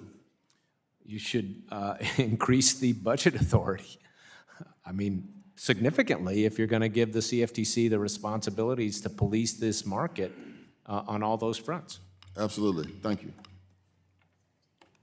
Gentleman's time has expired. The gentleman from Kentucky, Mr. Barr, who's also chair of the Subcommittee on Financial Institution, is now recognized for 5 minutes. Thank you, Mr. Chairman. Before I get into the merits of the Clarity Act and our market structure legislation, I just have to first address this red herring that my Democratic colleagues continue to push, this carelessly thrown out accusation and this baseless politically motivated attack against President Trump, that his support somehow for a regulatory framework for digital asset market structure is somehow corrupt, that he's personally profiting from our agenda to bring clarity to the stablecoin and market structure of digital assets. This is absurd, and they know it. They know that the president's assets are in a blind trust managed by his children who are not members of the administration. They're not in the government, they're in the private sector. When they throw these things out carelessly, these attacks, these personal partisan attacks against the president, it's not just Trump derangement syndrome. It's about them opposing American leadership in crypto. It's about them opposing making the United States the world's crypto capital. It's about them so obsessed with their political hatred for the president that they're willing to sacrifice American leadership in the innovative technologies of the future. They don't like that under President Trump, Bitcoin is at an all-time high. They don't like it.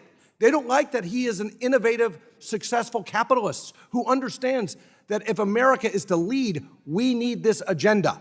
They don't like that. And they don't want him to succeed. And that's why they oppose this bill. Now, fortunately, we have some bipartisan support for this bill. And it should be, because it shouldn't be about politics. It should be about what is right to bring clarity to the marketplace here and to embrace this kind of efficiency and friction-reducing disintermediation through DeFi. That's what we should be focused on. And so let me just move on to the merits of the bill.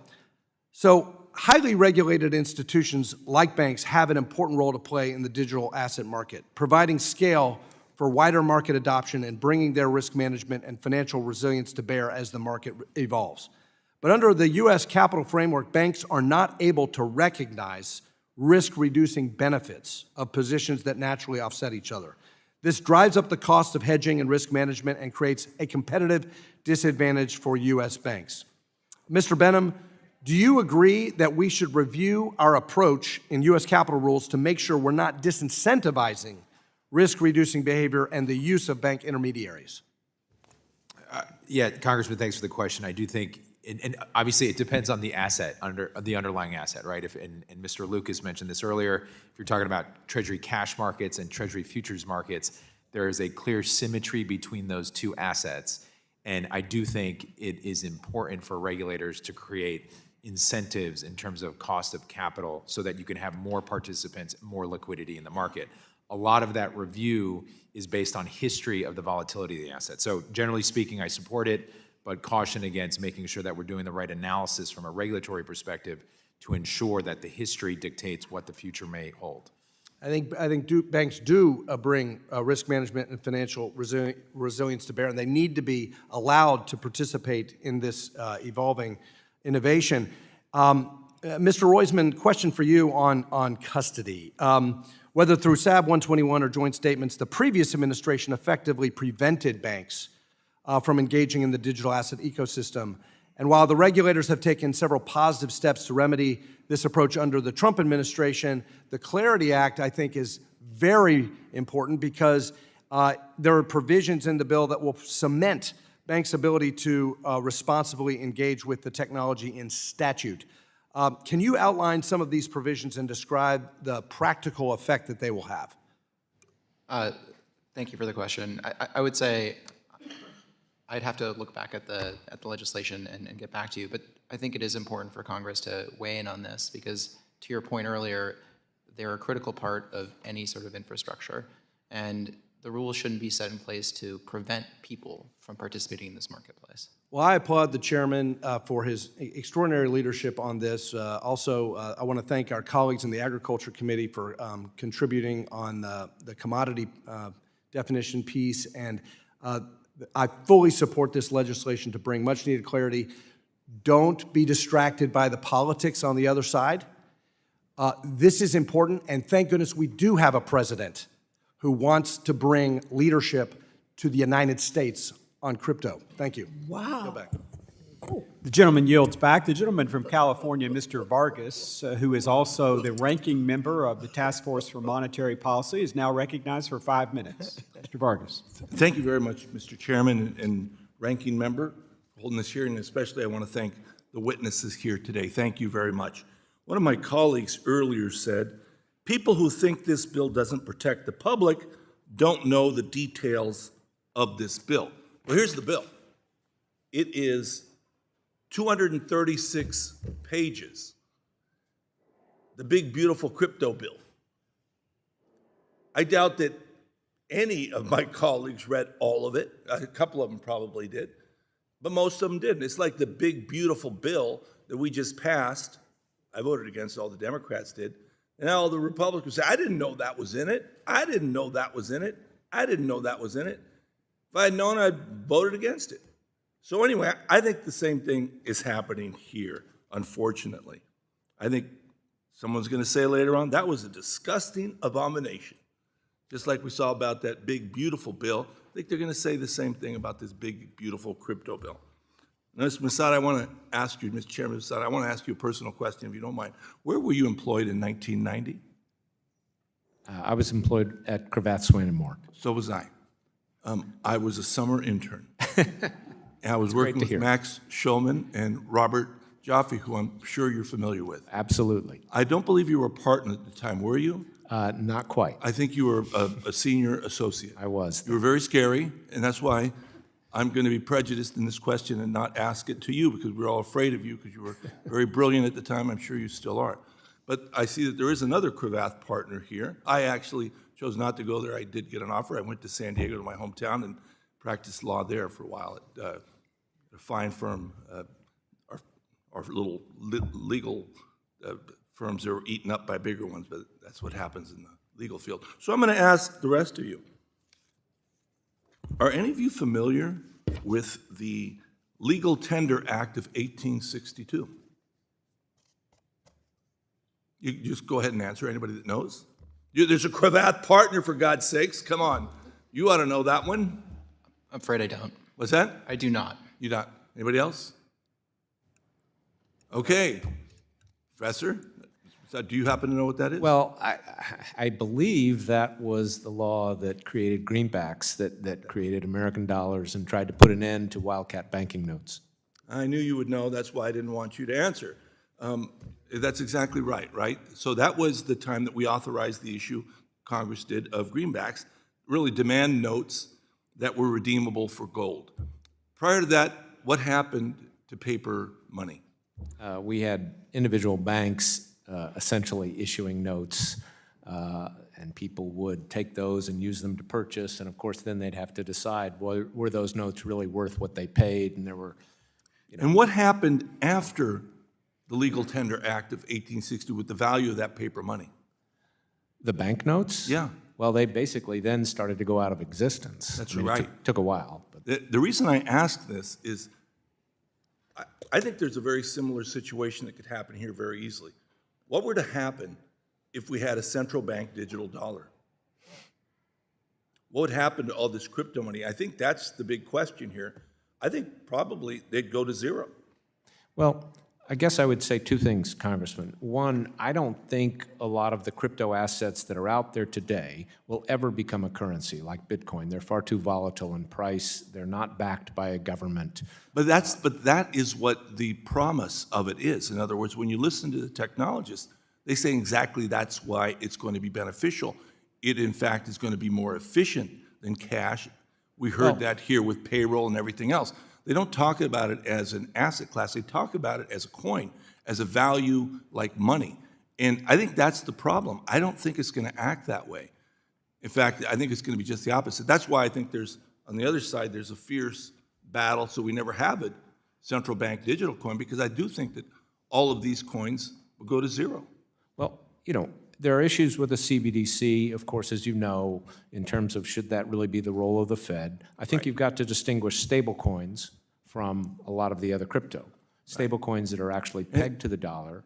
And I only have 24 seconds left, so I do want to say this. I know there was a spirited defense of the president, but I have to tell you, this is the most obviously corrupt thing that I've ever seen. A few days before he gets inaugurated, and he comes out with this Trump meme coin. It's outrageous.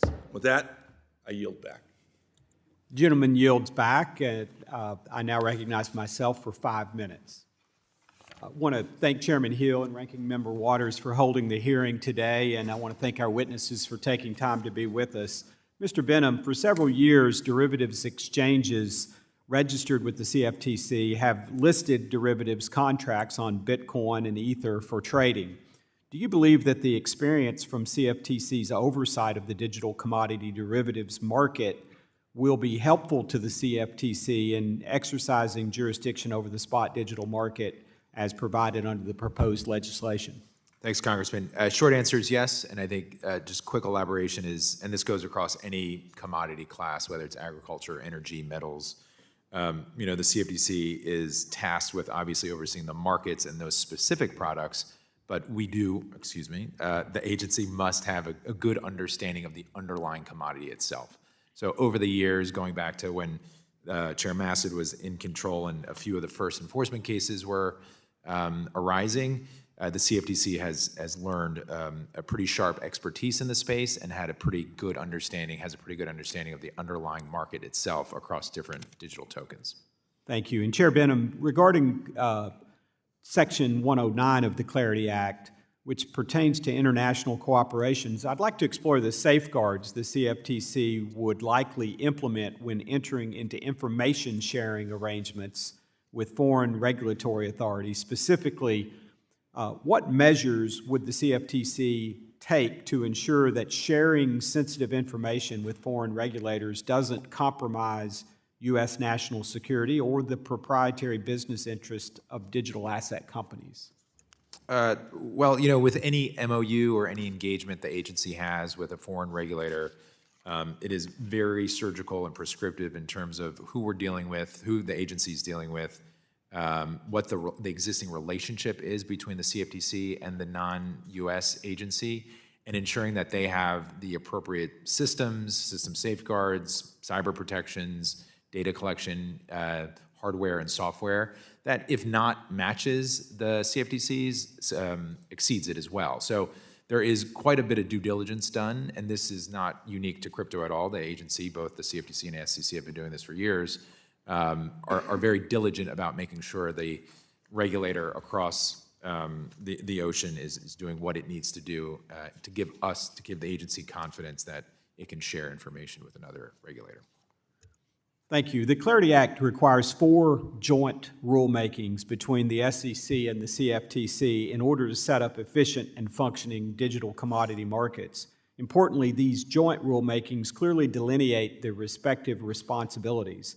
Opponents of this bill have criticized these joint rulemakings, citing the practical challenges for the SEC and CFTC in coordination. Chair Benham, can you highlight some of these joint rulemakings and explain why, in your view, it is essential for the CFTC and SEC to coordinate on these issues? Thanks for the question, Congressman. You know, joint rulemakings are not unique to the two agencies. They obviously proliferated in many respects after the financial crisis, and Dodd-Frank was passed in 2010. You had jurisdictional lines between commodity swaps and security-based swaps. So the two agencies did have to coordinate and draft joint rules. It's difficult, you know, it brings two different institutions together, and you have to go through a lot of exercises that you don't necessarily go through when you draft a rule uniquely to one agency. But it's very possible, and I think what really brings the two agencies together. So within the context of crypto, the larger issues around defining the tokens, larger issues around having duly registered entities, whether an exchange or a broker-dealer. These are the types of areas, or a custodian itself, these are the types of areas where the agency, I think, will need to have joint rulemaking to ensure that there's a coordination across the field so that the participants, to the extent necessary, have a single set of rules to comply with. And Chair Benham, can you highlight some prior joint rulemakings between CFTC and SEC and explain some of the hurdles that were encountered? Well, you know, as I pointed out, the financial crisis is probably the best example in the swap dealer definition, and making sure that the two agencies are delineating which or what types of swaps are commodity swaps and what are security-based swaps. Ultimately, it was done. I would say the challenge is, again, you're dealing with 10 commissioners, not 5, 2 chairs, not 1, and you're dealing with 2 different divisions, if not more, trying to promulgate a rule off of a statute when there is sometimes scant legal precedent, sometimes there's better, and you're trying to navigate, much like this space, a previously unregulated financial asset class. So those are the types of things that I think the agency has a history with and does quite well, but it's certainly, as you pointed out, not easy. Thank you. My time has expired, and the gentleman from Connecticut, the ranking member of the Select Committee on Intel, Mr. Himes, is now recognized for 5 minutes. Thank you, Mr. Chairman. We're spending a lot of time on this side of the aisle talking about the corruption associated with the president's activities here. And Mr. Barr's ill-advised and cheap shot that we are engaging in politics notwithstanding, we didn't bring this upon this effort. And politics, I've spent the last couple of weeks wading through 263 pages of dense text, which is about number 90 on my top 10 list of things to do. And those of us who might be inclined to support this thing so that it can be bipartisan are not going to add our names to something that is associated with the rank corruption that we see out of the White House. Now, to me, the way to deal with the Trump stuff is to make sure that this bill has literally platinum consumer protections, AML, anti-fraud, and yes, conflicts of interest language. And I will not vote yes on this thing unless it does. We have now had a demonstration from the highest office of the land about why that is important. So I just say that for my Republican colleagues. Without that, I am not a yes vote, and I'm going to encourage every Democrat to be a no vote. I think we can probably get there on that. What I'm more, by the way, what it's not, in my opinion, what's happening in the White House is not a reason to just say no to the whole bill. If we were to say we're not going to legislate on anything that the president is either corrupt or inept about, we wouldn't legislate on anything. So I think we can get there on that. What I do want to spend a little time on, though, is something that for me is a non-starter, which is, and Mr. Massad, you've made this point, we must not screw up existing securities regulation or standards. There's a bunch of things that we need to explore there. I think, Mr. Massett, I've read your stuff very closely. I think that we can probably deal with some of the uncertainty around things like self-certification and what precisely a mature blockchain is. Regulators deal with that kind of complexity all the time. What I do want to spend my remaining 3 minutes on is something that has troubled me for a long time, which is Section 202.203, which seems to set up an alternative issuance, primary issuance mechanism that sort of wants to look like Reg A or Reg D. It appears to allow for the general solicitation of retail investors for a complicated thing, so complicated that we're all agreeing this is a pretty tough bill to understand.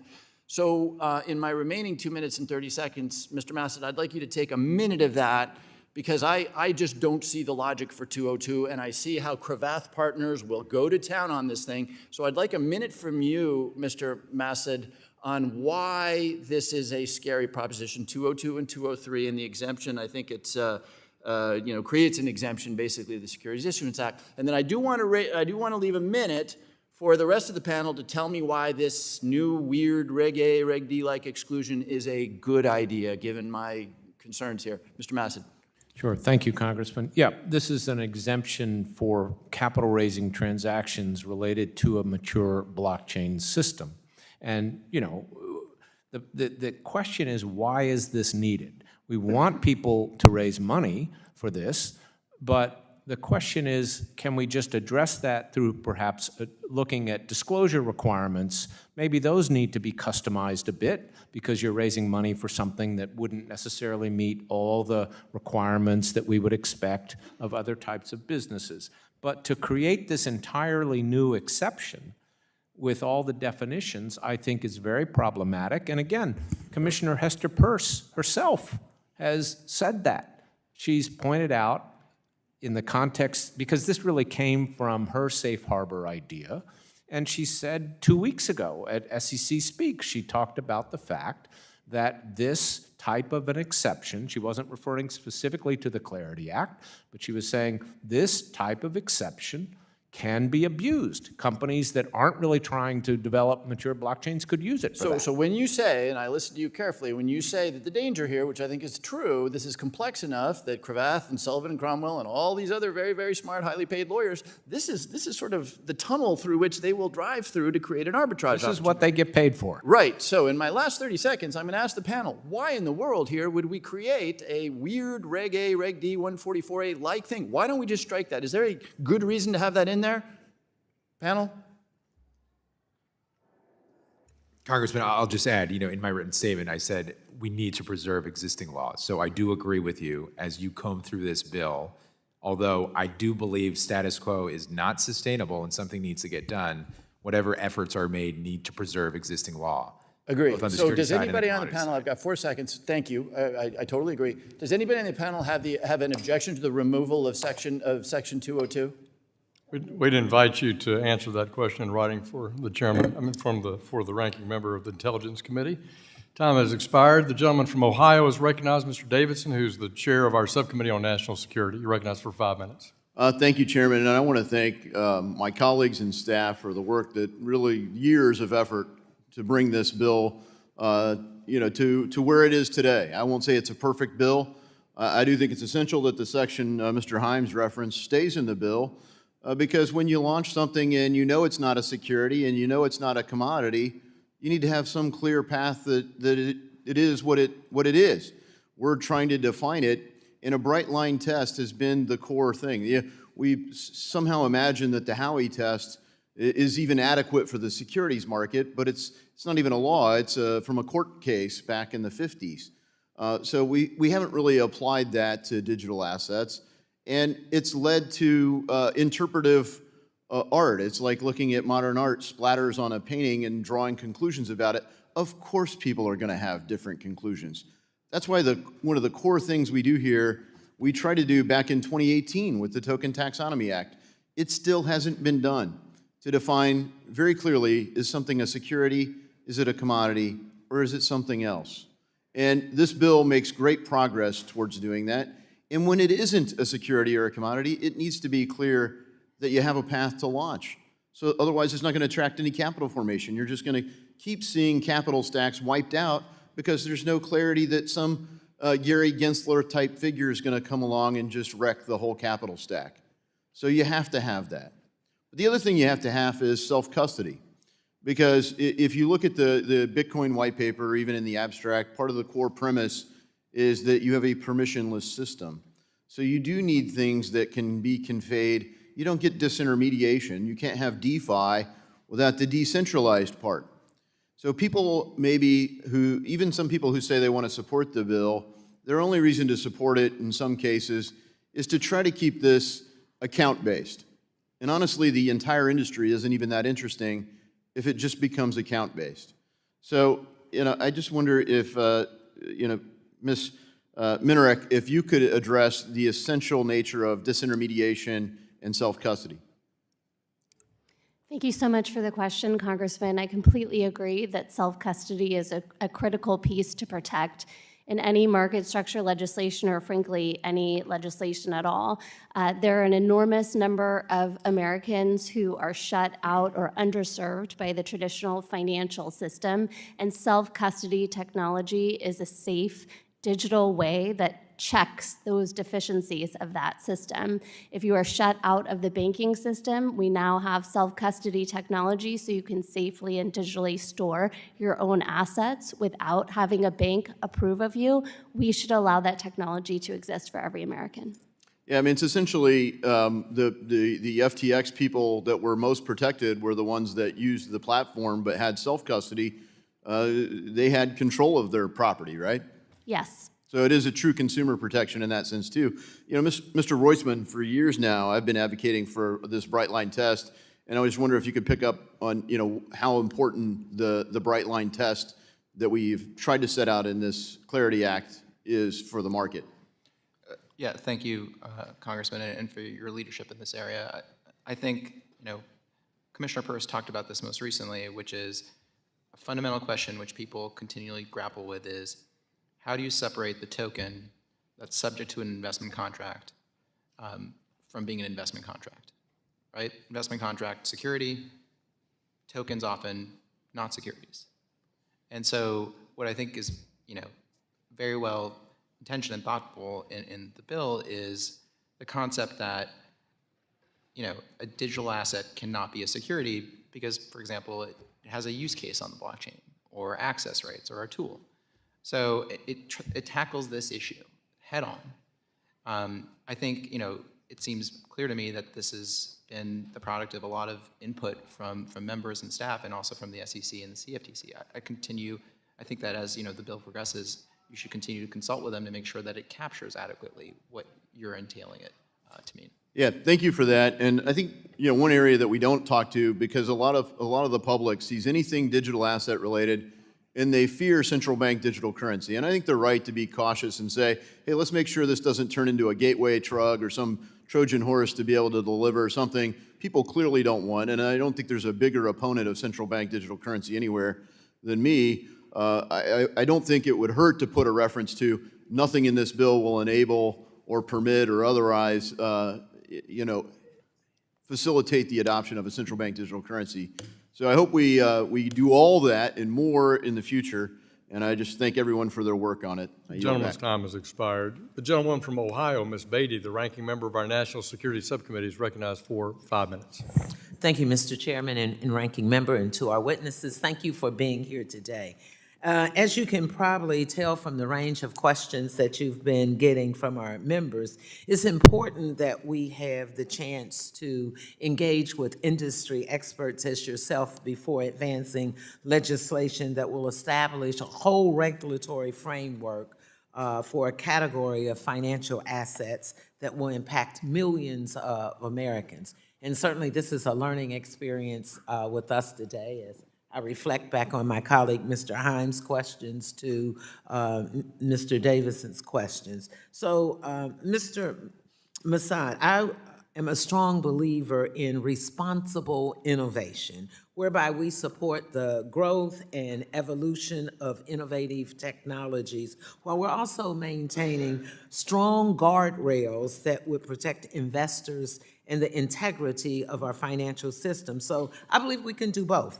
I think we can do both at the same time with carefully crafted legislation that incorporates feedback from all of our stakeholders, including the digital asset firms and investor protection groups. So my question to you is, what would you say are the key common sense investor protection provisions that are missing from the current bill text that would still allow for responsible innovation? Well, there's quite a few things, I think, that are missing in terms of investor protection. I'll just give you a few. Okay. The bill does try to establish jurisdiction over this spot market in non-security tokens that we've talked about. It gives that responsibility to the CFTC. But let's just look at a couple of aspects of that. The digital commodity definition, which is what they would have jurisdiction over, is actually quite narrow. And these platforms today, like Coinbase and Gemini and so forth, they trade anywhere from 70 to 400 tokens. Very few of those would be included. So you're left with the question of, well, what about all the rest? Now, the rest may be, meme coins, some might be reward points. There may be things that we say maybe shouldn't be subject to financial regulation, but therefore can they be listed on these same exchanges? Are they subject to the same rules? That's unclear. Another very basic thing that's unclear is when you have an institution like Coinbase, where people go to trade, if you have a Coinbase account and you buy Bitcoin, and it says you have, 1 Bitcoin or 3 Bitcoin, does Coinbase have those Bitcoin? The law doesn't require that. The law simply requires that they have essentially value equal to that Bitcoin. So they could have the money invested in something else. Those kinds of things seem pretty basic. I could give you more.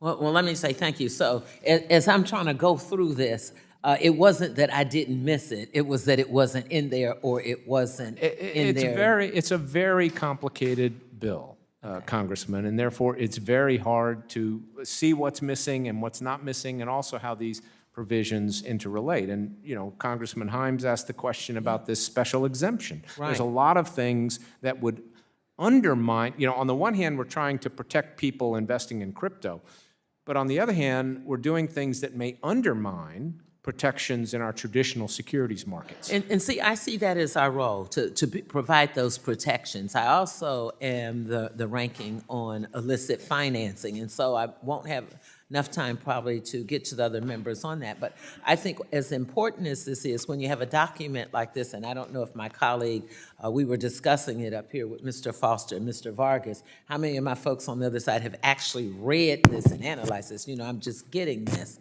And while, Mr. Chairman, this is something very important, I think as our ranking member and Chairwoman Waters, in our meetings, we like to dissect things, and she walks us through all the provisions. I'm just saying, I don't know how many folks have had the chance to be able to do that. Let me just say, we also saw last week that the SEC formally dropped its lawsuit against the crypto exchange Binance, which admitted to violating U.S. anti-money laundering and sanction laws. In your view, what kind of safeguards against foreign corruption and money laundering must be included in all market structure legislation? And does the Clarity Act sufficiently incorporate these safeguards? Thank you for the question. The Clarity Act does make crypto firms that are subject to its jurisdiction subject to the Bank Secrecy Act. That's a good thing. But I think we do need to go further, because crypto assets are transferred on decentralized blockchains, because we have foreign firms involved in this. And the Treasury Department 2 years ago put out a number of suggestions that they said they needed in terms of additional. My time is up, but thank you. Thank you, Mr. Chairman. Yes, thanks to the gentlewoman. The chair recognizes the majority whip of the House. The gentleman from Minnesota, Mr. Emmer, is recognized for 5 minutes. I thank you, Chairman Hill, for holding this important hearing today, and thank you to this committee for its consistent, nonpartisan leadership on digital asset policy across multiple Congresses. The United States has a real opportunity to lead globally in building the next iteration of the internet, a peer-to-peer digital economy And that's thanks in large part to this committee's work. The Clarity Act is a thoughtful bill that creates regulatory guardrails tailored to the unique attributes of blockchain technology while giving users and developers the confidence to engage and innovate in this ecosystem. I'm proud to be an original co-sponsor, and I especially want to thank the committee for incorporating the Securities Clarity Act, my bill, into this legislation. The Securities Clarity Act establishes the principle that a token is distinct from an investment contract, and it's gratifying to see that principle serve as a cornerstone of this market structure framework. The Clarity Act focuses on legal certainty for custodial entities, but its current draft raises an important question about those who and are not. Ms. Manerick, assuming Congress passes a market structure bill that resolves the legal uncertainties for custodial entities, do non-custodial developers, those who never touch user funds, still face potential questions of liability? And if so, what kind of chilling effect could that have on developers of protocols and wallets who might otherwise want to build in the United States? Congressman, thank you so much for this question.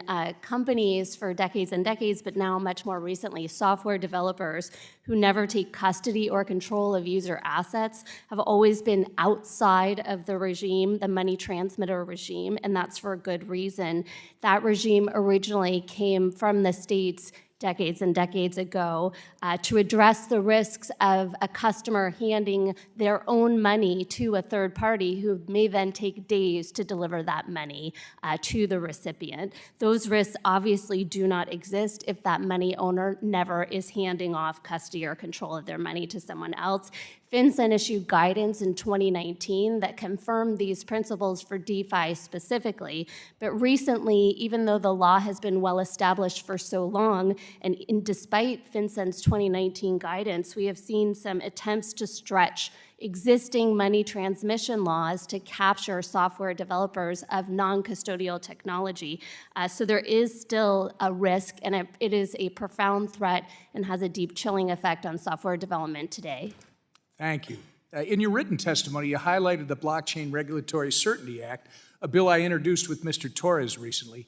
You said that the Blockchain Regulatory Certainty Act is essential to codifying the non-custodial actors, that non-custodial actors should not be treated as financial intermediaries. For the benefit of my colleagues and the public, can you explain in plain terms what kinds of legal and operational risks Uniswap or its users face today without that certainty? And what would change if the Blockchain Regulatory Certainty Act were included in the Clarity Act? Yes, I think the risk today is the uncertainty that comes from a regulator deciding to advance in an enforcement action an argument that the money transmission regime applies to software developers who are non-custodial. We see that as an active risk today, which means that all software developers are under threat. Thank you again. As you've outlined, today's non-custodial blockchain developers face legal risk for how others might misuse their open source permissionless tools. That is a dangerous precedent for innovation, and one that I'm thankful Chairman Hill in this committee is working with us to address. Your testimony makes clear why resolving state-level ambiguity and preventing prosecutorial overreach is critical for American leadership in the digital economy. Again, I'd like to thank the chairman and my colleagues for their consistent, unwavering commitment to nonpartisan digital asset policymaking, and I yield back the balance of my time. Gentleman yields back.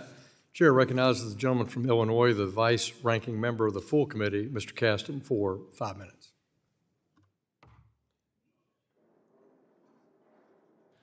Thought the other gentleman from Illinois was up. Thank you. We've been talking about crypto for darn near all of my 6 years in Congress, and I want to just share with you what scares the bejesus out of me, and I wish it shared the bejesus out of everybody here. The next time an executive at a crypto exchange or a crypto advocate or somebody who's throwing money into campaigns for the crypto industry shows up in my office and says, I would be personally ashamed if a tool I created or a regulation I was advocating for or a company I ran was facilitating illegal criminal activity through money laundering, through illegal transfers, and I don't want to be a part of that, and I want to make sure that we as Americans don't let that happen. The next time that conversation happens would be the first time. And it's really freaking hard to take this industry seriously when no one in the industry comes out and says, I don't want to be a part of money laundering. I hope that today is going to be the first time. With that, I want to talk about DeFi with you, Ms. Minerick. My understanding of decentralization as a definition, tell me if I've got this roughly right, is that it means that no one person or group has outsized control over a service. The decision-making over how the service is run is democratized among users who purchase the company's native currency or governance token. Would you generally agree with that as a definition? Absolutely. Okay. In light of that, Uniswap has come under some criticism recently over the Uniswap Foundation having disproportionate power over other stakeholders, including by pursuing changes such as launching a blockchain without consulting your governance token holders. If you agree that decentralization involves distributing voting power among your Uni token holders, doesn't the fact that the Uniswap Foundation can unilaterally make decisions without, doesn't that weaken any claim of it being decentralized? Thank you for the question. And to be completely explicit, I am the Chief Legal Officer of Uniswap Labs, which is a distinct legal entity from the Uniswap Foundation. But I am fairly certain that the Uniswap Foundation cannot make any unilateral governance changes at all. Well, the criticism's out there. I mean, that exists. I mean, let me put this another way then. As I read the Clarity Act, it would exempt essentially all DeFi services from SEC and CFTC regulation, as well as all of the requirements of the bill. So just yes or no, under the bill as you read it, would Uniswap be required to screen and verify customer identities? No. Would Uniswap be required to disclose information related to your company's ownership, management, conflicts of interest, risks management, procedures, policies, procedures for complying with anti-money laundering laws? Under this specific act, no, but we do have other obligations. Okay, so no legal obligation to do that, because all those same rules, and Mr. Massad, if it doesn't apply to Uniswap, Trump's DeFi token that Mr. Barr thinks we're just talking about this because it's politics and we just hate crypto. Now, if I'm following it right, World Liberty has signed agreements with a state-owned investment firm in Abu Dhabi, cryptocurrency regulator in Pakistan. Additional data says that the company's investors are based in places like Singapore, South Korea, Hong Kong, UAE. They don't have any obligation to disclose anything under this bill either, do they? I don't believe so. It's a complicated bill. I'm still understanding it, but I think you're right. And I'd love to comment also on your DeFi question, if I might. I know in your testimony you had suggested that it's a little hard to come up with a specific definition of DeFi. It's hard to come up with a specific definition, and with all due respect to my colleague, even in the case of Uniswap, the Uniswap protocol, right? Sure, that's autonomous software, but there's the Uniswap interface, there's the Uniswap trading API. Those are run by Uniswap Labs, which is a company. And I mean, this was my point about my sadness at the start, because if we've got this huge barn door that we're just going to define this generic thing as DeFi, and you can launder all your money through there, my God, why isn't the industry saying, I don't want to be a part of that? Come on, folks. I don't want to be a part of that. Okay, then advocate for the changes to fix this. Because like Mr. Massad, like under these rules, if I'm a sanctioned Russian official or I'm a CCCP-linked person, is there anything that prevents me from investing in these protocols and using that to launder money through the system? If you're sanctioned, we'd have to look at whether the particular entity, well, yes. I mean, if you're sanctioned, no U.S. person is supposed to be transacting with you. But how would you track it if you don't have the AML rules, you don't have the Know Your Customer rules? Well, and if we don't have, if we don't have a regulatory framework over these entities where we're getting information, I mean, it's like, shoot the sheriff and like the law still exists, but it doesn't matter because there's no cop on the beat, right? I mean, I really think my Republican colleagues love defunding the police as long as they're white-collar police. Gentleman's time has expired. I yield additional time for the general. Gentleman from Pennsylvania, Mr. Muser, the chair of our Oversight Investigation Subcommittee, is now recognized for 5 minutes. Thank you, Mr. Chairman. Thank you all very much. Under the Gensler SEC, the Biden administration tried to police crypto through aggressive lawsuits. The Trump administration and Chair Paul Atkins of the SEC are taking the opposite tack. Set clear rules first, let innovators build, and keep capital here at home. The Clarity Act, introduced by Chairman Hill, helps codify that cultural change. It expands the SEC's reach over tokens sold in investment contracts, greenlights SEC-registered firms to list and trade digital commodities, and ensures the SEC has the tools it needs to shut down fraud fast. That's how we can deliver on President Trump's pledge of making the United States the world's crypto capital. Those comments run somewhat counter to what my colleague was just stating. Mr. Roisman, do you want to comment on money laundering, not caring about money laundering, and no disclosure has been the accusation made to this bill, not to you, but to this bill? I leave sort of the KYC AML to folks who are more specialized on this. What I think the point you're making, sir, which I agree with, is this bill adds protections. It creates clear guidelines for market participants, customers, and regulators what their remit is. I think we're all in favor of that.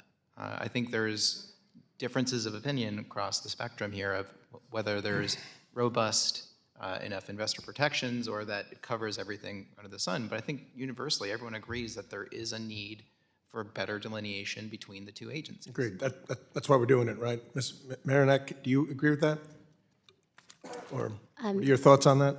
Yeah, I will add that in the DeFi space, as Mr. Massad mentioned, there is a sanction screening requirement for all U.S. companies. There should be. Money laundering is still illegal. Fraud is still illegal. But in terms of sanction screening in the DeFi space, Uniswap Labs is a pioneer of compliance in DeFi, including blockchain analytics, to use blockchain information, which is the future of understanding how to identify bad actors, but to use that information to screen wallets and make sure that companies like Uniswap Labs are not allowing the use of our products by sanction actors. Okay. And in many ways, it expands the role the SEC plays with respect to digital assets. Mr. Roisman, your comment on that? What I think it helpfully does, as I mentioned earlier, is tells them what their lane is and work, in conjunction with the CFTC to ensure that there's adequate anti-manipulation, anti-fraud, consumer protections, investor protections. There's throughout the bill places for them to do joint rulemaking as well as sort of build upon, I think, things that the Commission, and I'll let my colleagues speak to the CFTC, have long sought in terms of mandatory information for people to make informed investment decisions. All right, thank you. Mr. Rahman, what do you see as promising about this bill for traditional financial system if the Clarity Act were enacted? Thanks for the question. So the first global comment is institutions, traditional finance, will not do business on public blockchains without protections in AML and KYC and regulations and rules, and that's what you're providing. So the largest users, the new users that are going to come on and innovate and create responsible products and actually use decentralized technology to improve the capital markets and improve the financial system, that's not going to happen without rules of the road. So this is all very symbiotic, and having clarity and having rules is going to bring them all to responsibly use this technology that's decentralized and available to the world. Without it, it's just going to happen overseas. All right, thank you. I'm going to yield the remainder of my time to Chairman Hill. I thank the gentleman from Pennsylvania. Mr. Roisman, there have been several assertions made here today that I don't think are, in fact, based on the draft legislation that we have before us, and I want to clarify one of those questions from my colleagues on the other side of the aisle. Does the exemption in Clarity provide more information and more protections to investors than current exemptions that they're eligible to be used today? Just yes or no? I believe it's not unfortunately a yes or no. It depends on the exemptions, but I do think that this provides meaningful information that they're not necessarily getting today, especially since they're tailored to digital assets. Right.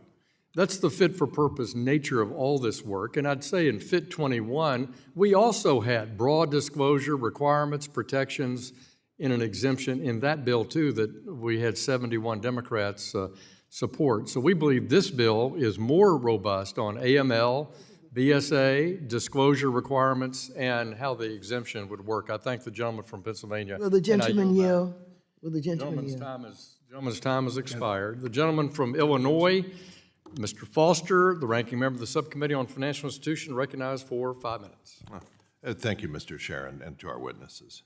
Mr. Massad, thank you specifically for joining us today and for your testimony, which is rare that I see testimony where I agree with every single element of it. And I think I felt like that when I read it early this morning. And also for the reference that you get to a gentleman whose name I'm afraid I've forgotten right now, who wrote an excellent two-page summary of why decentralization is inappropriate as an organizing principle for distinguishing these. And if people would just take, if you only have time, members that can't read the 300-page, 200 and some page bill, they can at least read your 10 pages of testimony and that two-page statement. I think we can understand how we're going off the tracks today. Now, you mentioned that the bill does not provide any regulation for spot markets and digital commodities. The definition of digital commodities would only cover a handful of tokens, a small fraction of the hundreds of thousands that are spun up every year.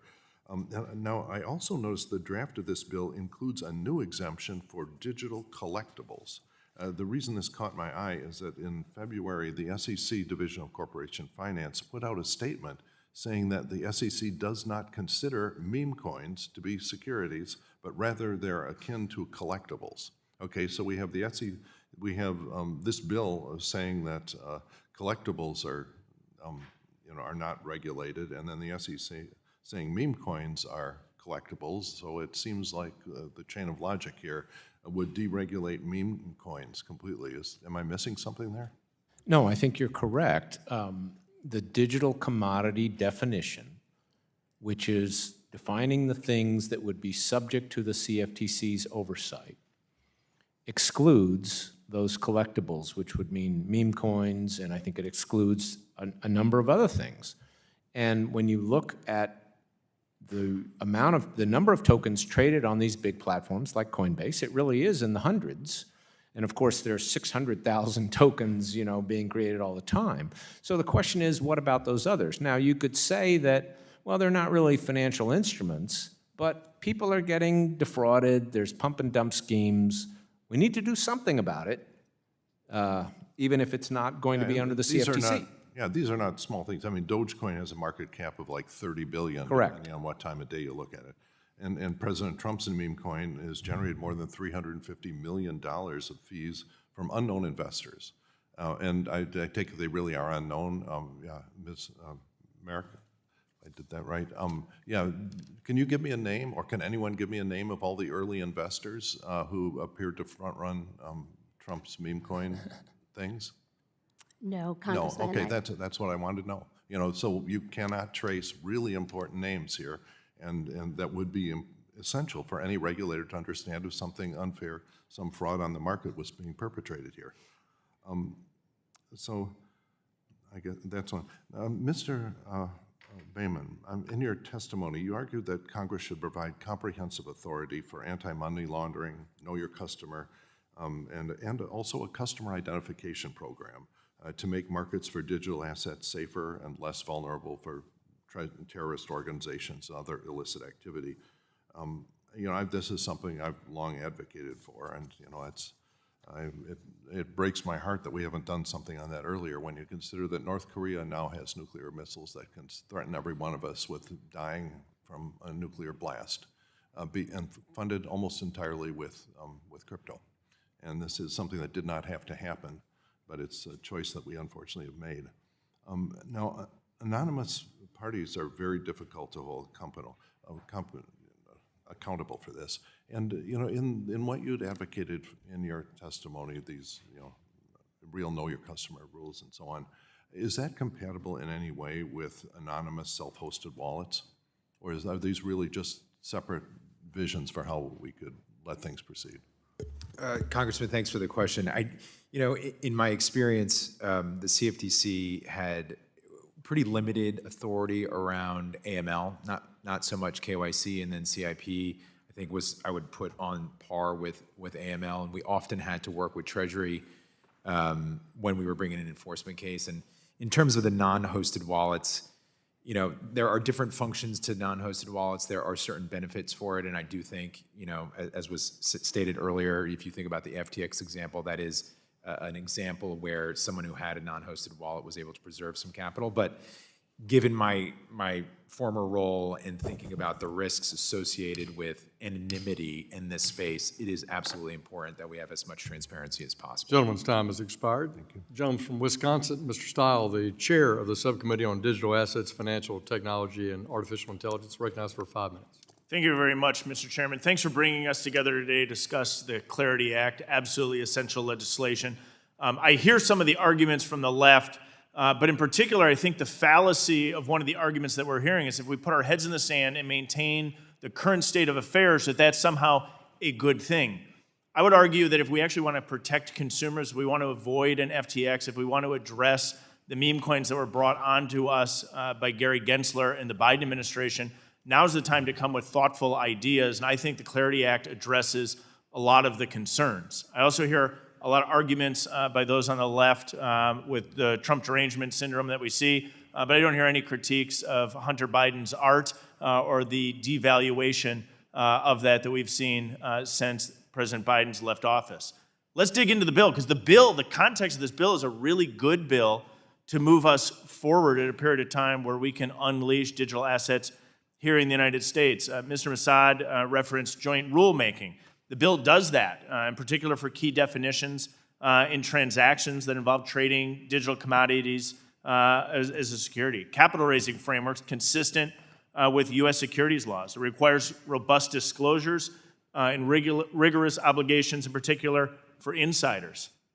It's noted that the United States has 2 capital market regulators. It's a little bit of a unique system compared to our global peers, and the bill clarifies the jurisdiction of those regulators, the SEC addressing capital raising, the CFTC addressing the regulation of intermediaries in trading in the digital asset spot markets. What we're trying to get away from is regulation by enforcement and rather have a structured rule of law. One of the primary goals of the Clarity Act is to create clear and delineated jurisdiction for the SEC and the CFTC. Mr. Roisman, in the scenario where a transaction would constitute an investment contract, it would fall under the SEC, right?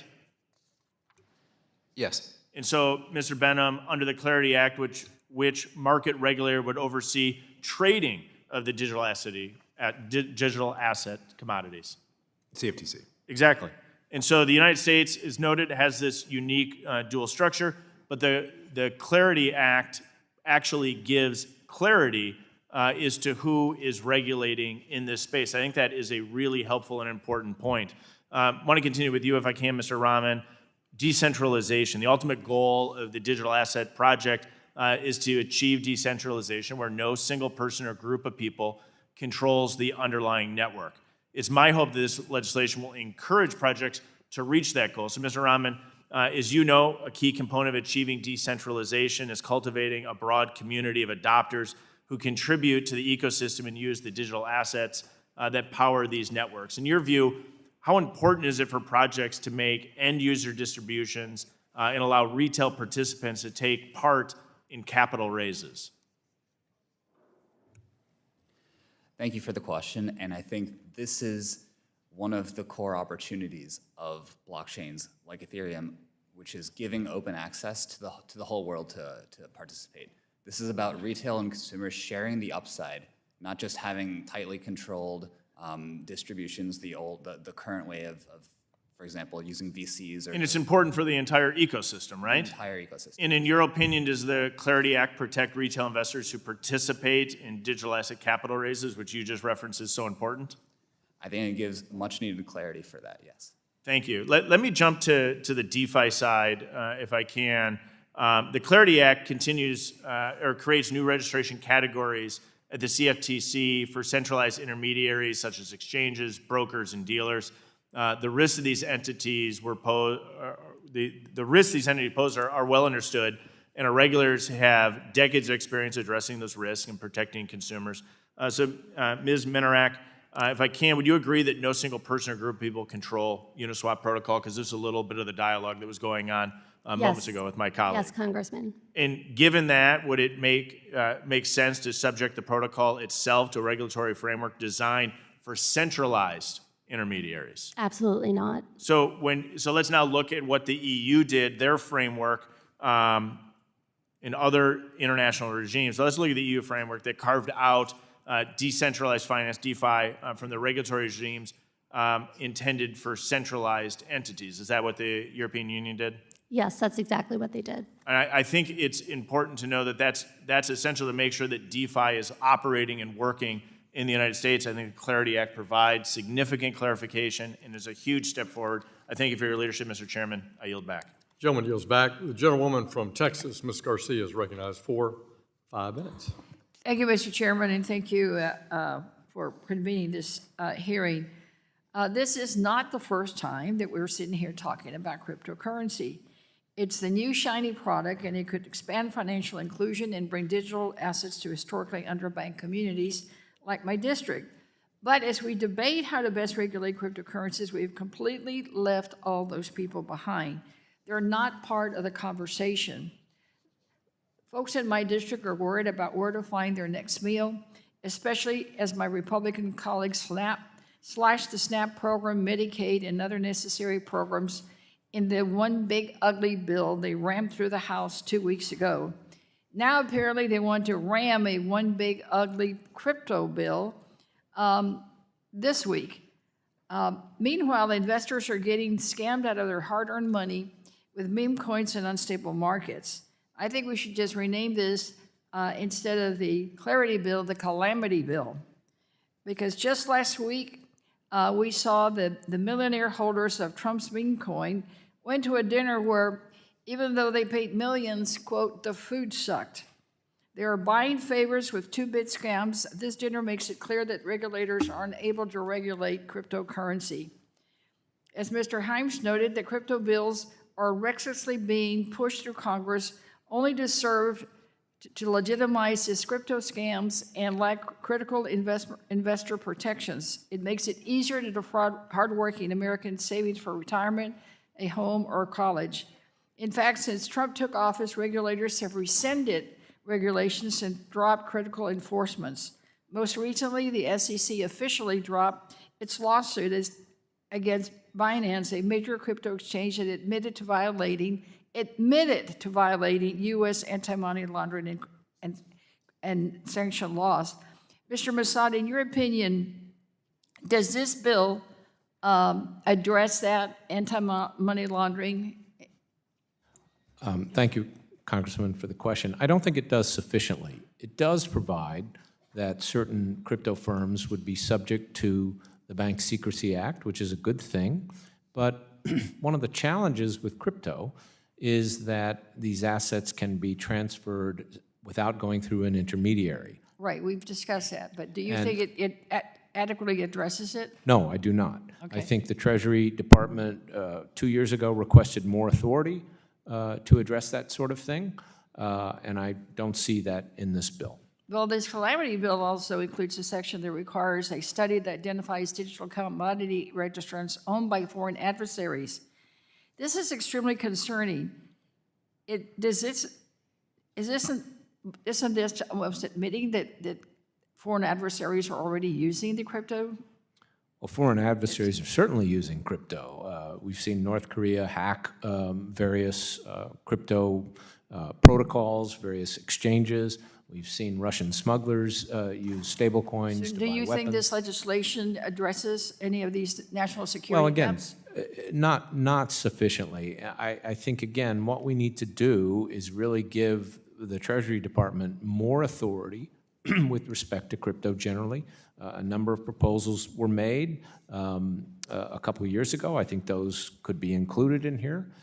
It's not, the BSA framework applies to centralized intermediaries, and that's not enough. And again, I recognize the complaint that the traditional framework isn't perfect, and sure, blockchain provides information. But we need to make it uglier. We need to make it better. So now, Mr. Benham, you testified in your testimony that you encourage this committee to ensure that state and local law enforcement remain a key partner in fraud prevention. Can you explain that in simple terms? Because I need to go on to a second and my last question very quickly. Sure, Congressman, very quickly. State law enforcement, their boots on the ground. You know, there's only so much a federal... It's a critical piece. Yeah, there's only so much a federal law enforcement agency. Do you think, in your opinion, that this bill is ready for us to sit down and mark up and send to the floor? I think there probably could be some improvements around making sure that. So your answer is no, it's not ready. Can you repeat the question? I said, do you believe that this bill is ready for us to mark up, literally go through it and send it to the floor? Well, I think from markup in committee, it's probably, there are imperfections. Sure, I just need a yes or no because my time's running out and I want to ask the whole panel that same question. I do think it's ready for a markup out of committee. You do think it's ready for markup? Ms. Minarek? Yes or no, please, because, Ready for markup. okay, Mr. Masad? Absolutely not. No? Raymond? I think it's ready. And is it Reisman? Roisman, yes, ma'am. Yes, ma'am. What? As Congressman, I do think it's ready for markup. All right, thank you. I yield back. Gentleman yields back. The gentleman from Florida, Mr. Donalds, is recognized for 5 minutes. Thank you, Chairman. Witnesses, thanks for being here.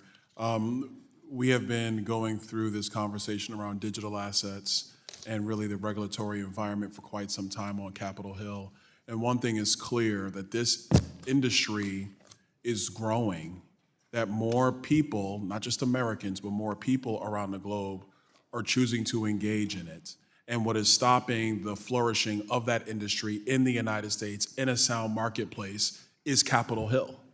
And so the Clarity Act seeks to do what it needed to be done for quite some time, is to, as its namesake, bring clarity to the regulatory structure here in the United States. So you can have fledgling entrepreneurs, you have people who are trying to seek value, those who are seeking investment, those who are major players, all understand the basic rules of the road when it comes to engaging with the regulatory agencies. In short, it is time for Congress to bring clarity. Ongoing collaboration between the SEC and the CFTC is essential for effective oversight of these markets. The Clarity Act includes several provisions that require coordination between the two agencies, particularly in areas such as definitions, to ensure they are aligned and operating from a consistent framework. Mr. Roisman, given the challenges with joint rules and cumbersome administrative processes, how does the Clarity Act strike the balance between collaboration and efficiency? Thank you for the question, and thank you for your introduction, which I think is apt. I think it's never perfect to leave to regulators to help define things. As Chair Benham talked about earlier, you're just doubling the workforce in some cases where you have 10 commissioners rather than 5. That said, on the guidance that is in this bill, I think it's important for the SEC and the CFTC to work together on things that will be sort of critically important to further Congress's sort of intention of defining what's a digital commodity, how they will sort of regulate and oversee these markets. So I think it does a good job of that. If as a follow-up to that, how does a memorandum of understanding differ from other joint efforts, including rulemaking, that agencies are often required to do as a result of legislation? So memorandum of understanding, it really depends on obviously what's in it, but a joint rulemaking will require them to work together, put it forward a rulemaking for the public to comment. Both agencies will do it, and they'll work together to find a place they can all meet in the middle. Ms. Minarek, I have a question for you. In addition to clearly defining jurisdictional boundaries, what other guardrails should be imposed to prevent agencies from engaging in another choke point operation against digital assets? I think clear definitions of the technology itself is important, because what we saw over the last several years was a stretching of the law to reach technology that it simply didn't reach, but we could clarify that through legislation. Okay, I appreciate that. Development in the blockchain space is accelerating rapidly, yet existing regulations make it difficult for everyday investors to participate in initial offerings. The Clarity Act attempts to ease this difficulty with a new digital asset specific exemption that permits retail participations. Mr. Rahman, did I pronounce that correctly? Okay, good, thank you. Mr. Rahman, how will this access benefit retail investors and incentivize projects to reach maturity? I think blockchains are grassroots technology, and by having retail and consumers able to participate in the upside, it levels the playing field. It creates a new opportunity that everyone can participate in, invest in, have governance over. It's a truly decentralized system, and the framework you set up is the step to get there. Well, look, I mean, and I agree with you. I think in short, when it comes to retail investors, we have to find ways to for lack of a better phrase, democratize finance. And I would hope that, our colleagues on the other side of the aisle join us in that effort. If you're truly concerned about, the big guys getting advantages on every investment vehicle before it actually hits the street, how about freeing up the regulatory environment so the little guy can actually get in on the ground floor? And let's be very clear, investments in their nature carry risk. We all know this. But to stop the small person, the little guy, from being able to engage because Big Brother has decided for them that they either A, not intelligent enough, or B, do not have the ability to risk their own capital, defeats the very purpose of helping them achieve wealth and achieve the American dream here in the United States. So this is a great bill. Look forward to the markup. I yield back. The gentleman yields back. The gentleman from California, Mr. Liccardo, is recognized for 5 minutes. Thank you, Mr. Chair, and thanks to all of our witnesses. Chair Benham, I wanted to ask if you could complete the answer that I think you were trying to provide to Ms. Garcia. I'd just like to understand how you believe we could make this bill better in markup. Across the board? Yes. Yeah, thanks, Congressman. I do think that, I say this in my statement, one, and I'll always start with this, funding for the agencies is key. I do think the DeFi area, this was a really challenging area when I was chair of the CFTC, where you have to balance between a centralized exchange that has clear sort of direct regulatory oversight versus DeFi, and what really DeFi stands for. We had a number of enforcement cases around DeFi where there were serious legal questions about what authority an agency has, where there's a decentralized sort of group of participants and no central unit. As Chair Massett said, I think there's always, and I do think there's room for improvement in the AML KYC part that is so critical to this particular area. And I do think the mature blockchain, these are the areas that are very difficult, right? Because you have very unique issues in this particular space that are not representative or not present in any other space. And with respect to the SEC and the CFTC, the two agencies have struggled at times to define certain assets, whether it's swaps, futures 50 years ago, and then even some index-based products currently. So it will take time for jurisprudence to develop around the digital asset space, but with respect to an asset starting as a security where folks are raising capital and then it becoming mature and sort of flipping over to a commodity, as much as I do think the committee did a good job in framing that issue and figuring out how to make that transition, it's extremely difficult and it will take time. So those are the areas with respect to a committee markup that I would focus on over the next couple days or weeks to ensure that this bill is strengthened and improved. This may relate to the DeFi issue you raised, but I just want to go a little further into scope because I think both you and Mr. Massad have identified the fundamental core challenge we're trying to solve with this legislation, which is an enormous regulatory gap. And as I think about all the pump and dump schemes and the rug pulls that happen routinely in the space with regard to meme coins, with regard to NFTs, not going to be regulated by the CFTC under this proposed statute. I don't know, it's not clear in my mind who does regulate in that space.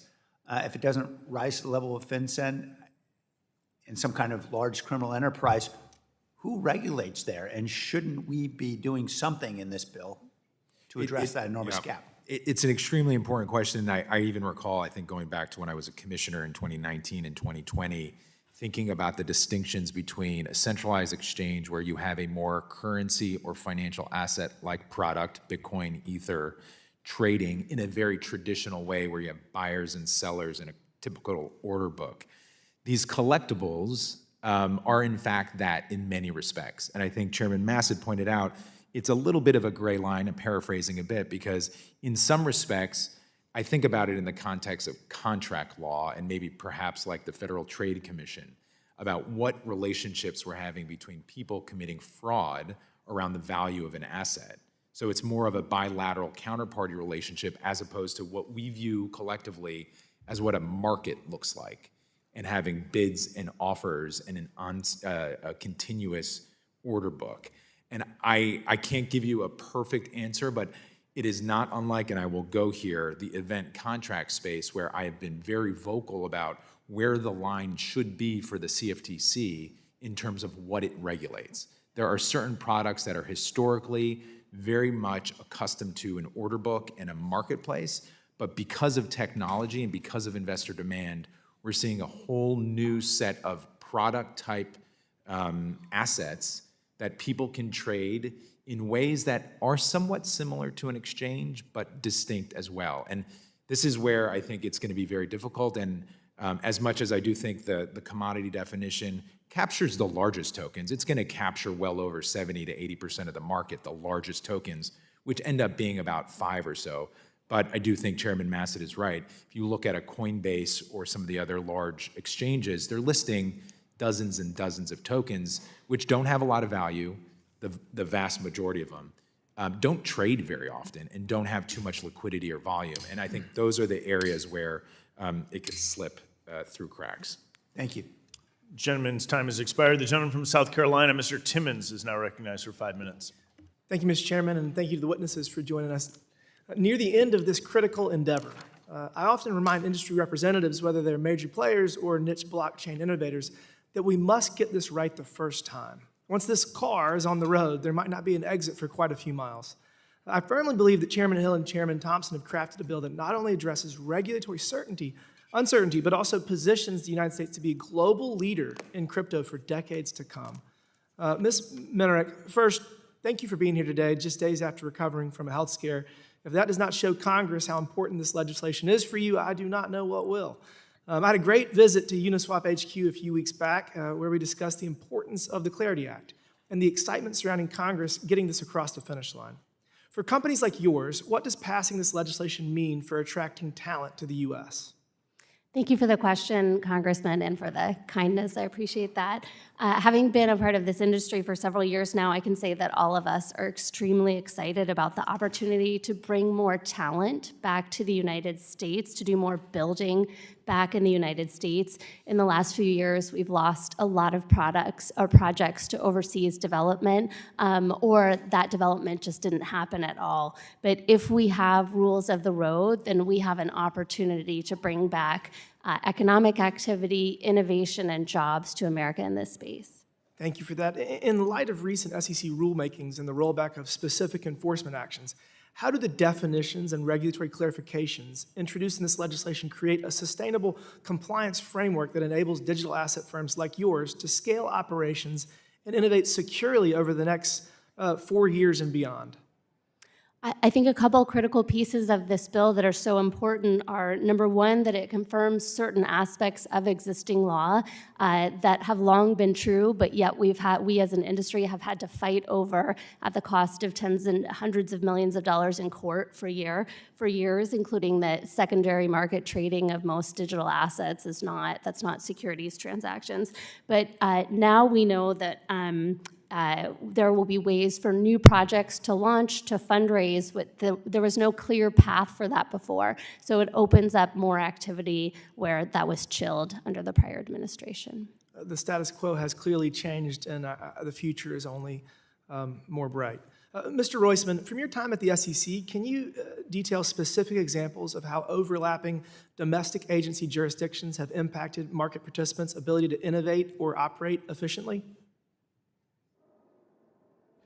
So I think some of my fellow witnesses talked about this. In certain cases, there has been delayed innovation because of uncertainty about whether things are a swap or a security-based swap. And so what I think, as a result, I think they can work together to sort of ensure that there's adequate protections and regulation. Thank you for that. I also want to ask about foreign regulatory inconsistencies, especially given your experience with international frameworks. How do these inconsistencies impact cross-border digital asset activity? And in your view, what are the most effective ways to reconcile them? Chairman Benham talked about this as well. I think it's important for the U.S. to get its sort of songbook right and then work with other regulators. A big part of this is obviously mutual recognition and comity. So I'm hopeful that, whatever happens, there is consistency and ability for people to work across the globe. I appreciate that. I'm going to finish up with just a few simple, really yes-no questions. Does the status quo of crypto regulation, or lack thereof, provide certainty to entrepreneurs or clear protections to consumers? Mr. Roisman? I'm happily say it does. There's great uncertainty, but I think Mr. Rahman will. Mr. Rahman? There's great uncertainty without rules of the road. Thank you. Is the status quo and the threat of regulation by enforcement sustainable? Mr. Roisman, Mr. Rahman? Now, regulation by enforcement's kept a lot of innovation at bay that's all ready to enact. Thank you. Would Congress passing digital asset market structure legislation solve both of these problems? It would definitely give the clarity to move us in the right direction. And I guess my last question is, what are the consequences if we fail to pass digital asset market structure legislation? Blockchain innovation is going to happen anyway. We want to build in the U.S. It will not happen in the U.S. It just won't happen here. We got to get this right. We got to do it now. Thank you, Mr. Chairman. I yield back. The gentleman yields back. The gentleman from Texas, Mr. Green, who's also the ranking member on the Subcommittee on Oversight and Investigations, is now recognized for 5 minutes. Thank you, Mr. Chairman. I thank the ranking member and the witnesses for appearing as well. Mr. Massad, this may be a little bit of field of where we are today, but it's of concern to me. And by the way, I thank you very much for your candor and being forthright. It means a lot to me to hear such testimony. But I'm concerned about how cryptocurrency can impact the dollar as the currency of choice. And here's why. Currently, the dollar is the reserved currency of choice. And as such, we use the dollar when we want to sanction other countries. Other countries want to do business with us, so they keep the dollar in their reserve. If we move to this cryptocurrency with a decentralized cryptography and a peer-to-peer relationship, that can take the central bank out of the picture. So you don't have a central bank, you have a peer-to-peer relationship. That allows money to be moved freely among peers, and my concern is when we are trying to sanction a country, that country now has the ability to move the money, just as we talk about the corruption. They can move this money among themselves and we not be able to sanction as well as we can now. Is that a possibility? Does it impact our ability to maintain the sanction regimes that we put in place? Well, I believe that it does, but in a different way, Congressman. I don't worry about Bitcoin or ETH becoming a replacement for the dollar. I just don't see that happening, despite some claims of Bitcoin enthusiasts. They're just too volatile. They're not backed by a government. Stable coins can actually help solidify the role of the dollar as a currency of international transaction. But, and this is where I agree with you, because stable coins and other crypto assets can be transferred without going through an intermediary, like a bank, that's where you create the risk that we can't impose sanctions programs as effectively. We saw that with Russian smugglers using Tether to buy weapons. There were concerns about Hamas using crypto to fund itself. So look, I think this technology is very important. I want to support it. But we've got to give the Treasury Department and other regulators adequate tools to deal with those risks. And I don't think we've done that yet. Well, you and I agree, and my concern has a lot to do with how we will lose this ability to bring some of these persons that are countries, I'm saying persons, but the countries that are outliers who are doing dastardly things, and we want to make sure that we can curtail their activities. I don't know that we'll have an efficacious methodology by which it can be done. Yeah, I share the concern again. And again, I recognize that blockchains provide information, permanent information on transactions. Law enforcement likes that to the extent they can identify who someone is, but it is still after the fact, right? The money could have been moved. And so, again, I just think we need to think a little bit more broadly about what are the tools that we need. We need to impose obligations on stablecoin issuers to monitor their chains for suspicious wallets. We need to give the Treasury authority over stablecoin transactions the same way it has over dollar transactions generally. We need to give the Treasury more authority with respect to foreign intermediaries like crypto trading platforms. There's a number of things we could do that we haven't done yet. Well, thank you. You answered the second part of my question, and you've given me some degree of comfort, but I am still concerned about this war for currency supremacy. And in this war for currency supremacy, Russia and China are both at odds with us. They would rather the dollar not be the preeminent currency of choice for reserves. And I don't know how ultimately it will end, but I do know that there's a real effort made now to take the dollar down. Thank you. The gentleman yields. The gentlewoman from California, Ms. Kim, is now recognized for 5 minutes. Thank you, Chairman and Ranking Member of the committee, for hosting this hearing, and I want to thank all the witnesses for joining us today. You know, the state that I represent, California, has been a leader in cryptocurrency adoption, with over 1,000 Bitcoin ATMs throughout the state and more than 8.2 million residents owning a digital asset. And my alma mater, USC, USC hosts an annual Southern California Blockchain Conference so they can highlight the future of digital assets and blockchain technology. So Californians are really excited about the potential and future of digital assets, but unfortunately, by not passing FIT 21 last year, a legal cloud continues to hang over blockchain usage in America.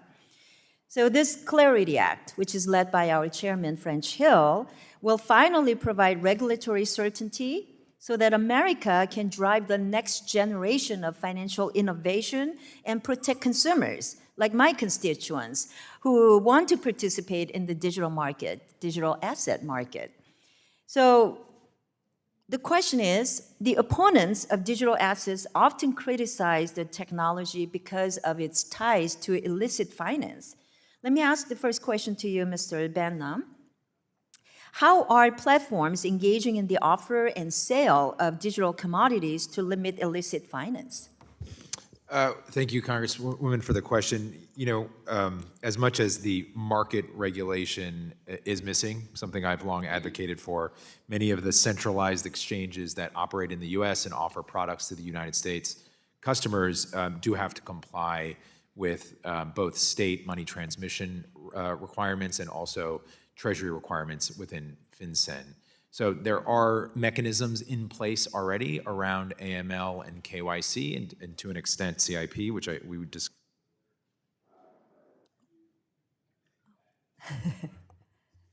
You want to borrow my mic? Yeah.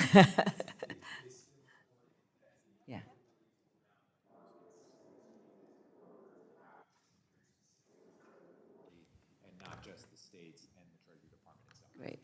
I'm not sure if you can, if everybody heard, but We may need to have you borrow another mic if your mic is not working. I think they're all back now. As They all went out. Are they back on now? Let me just We'll ask hold a the follow-up question. Is that treatment equivalent to how platforms in traditional finance are regulated? Yes. So typically in the traditional financial space, you'll have regulation around the exchanges, the broker-dealers, the custodians, and with that regulation comes very exhaustive requirements around AML and KYC. Again, in conjunction with both states and the Treasury Department, which has a unique authority because of the cross-border nature of money. But I do think without those protections and without that regulation in the crypto space, as much as the crypto exchanges are complying with state-level regulations and the Treasury Department regulations, there are components missing, which I pointed out earlier, which could Yeah. certainly strengthen AML and KYC. Thank you. You know, it's really important to note that the Clarity Act creates strong anti-money laundering, counter-terrorist financing protections, and I believe that this, coupled with the financial literacy provisions of the bill, will provide high levels of consumer protection. And Section 5 of the Clarity Act requires a study on expanding financial literacy among digital commodity holders. And I've heard firsthand about how the digital asset ecosystem grapples with high rates of fraud and scams. So, Ms. Minarik, can you talk about how this study like this one in the bill could help combat that issue? Yes, I do think because DeFi is such a new and different technology from centralized platforms that it is important to study the risks and benefits. With DeFi, yes, there is not a traditional KYC AML regime, but there is robust and often real-time blockchain analytic review to identify bad actor wallets and stop transactions. But this is new technology, and so studying it will help us identify tools that will serve these broader interests. The BSA itself is a broken and in many ways dying tool because AI can defeat it, and because it's creating honeypot after honeypot of giant troves of information within companies. So we should be looking for better tools. Thank you. You know, as we heard here today, the United States has been behind in providing regulatory clarity to the digital asset industry. The European Union's market in crypto asset regulation was enacted over 2 years ago, and since then we have seen a drop in blockchain and digital asset developers and companies under the Biden-Harris administration. Mr. Rahman, how could the Clarity Act help the U.S. incentivize digital asset developers and projects to come back? Thank you for the question. With rules of the road, institutions, companies will hire. Your state had Silicon Valley, and it created the next wave of innovative companies in the U.S. The gentleman can further answer the question in writing. The gentlewoman's time has expired. The gentlewoman from Michigan, Ms. Talib, is now recognized for 5 minutes. Thank you so much, Mr. Chair. I'm going to start with a yes or no question. I hope that's okay. But is corruption possible when a company or a foreign actor seeking to influence government policy can pour millions or even billions of dollars into a venture financial benefiting the President of the United States? Mr. Rossman? I'm afraid I'm not going to talk about it any individual. Oh, it's okay. It's okay. I understand. Go ahead. It means yes, by the way, but go ahead. Could there be corruption? I'm here talking about a blockchain network. Of course not. You Ethereum. don't want to answer. How about you, Russ? Just be honest, you guys. Can there? Yes. Yes. Of course. How about you, Ms. Misconduct's always possible. Yes. Mr. Mass? I'm sorry, was the question whether there could be corruption? Corruption possible when a company and a foreign actor invest into a Yes. venture financially benefiting the President of the United States? Absolutely, of course. Absolutely. The answer is obviously yes. Unfortunately, many crypto projects, the President of the United States has crypto projects. I want the American people to know this. Provide exactly such opportunities for corruption. I want to talk a little bit about this because I think it's important if we're going to talk about legislation. Fright Technologies, Inc. facilitates international trade, right? Fright Technologies. Recently announced it was spending about, $20 million to purchase Trump's meme coin, right? The company's press release explicitly stated that doing so, quote, an effective way to advocate for its preferred trade policies. Companies are flat out saying that they are trying to buy influence and access via crypto corruption. But it gets worse.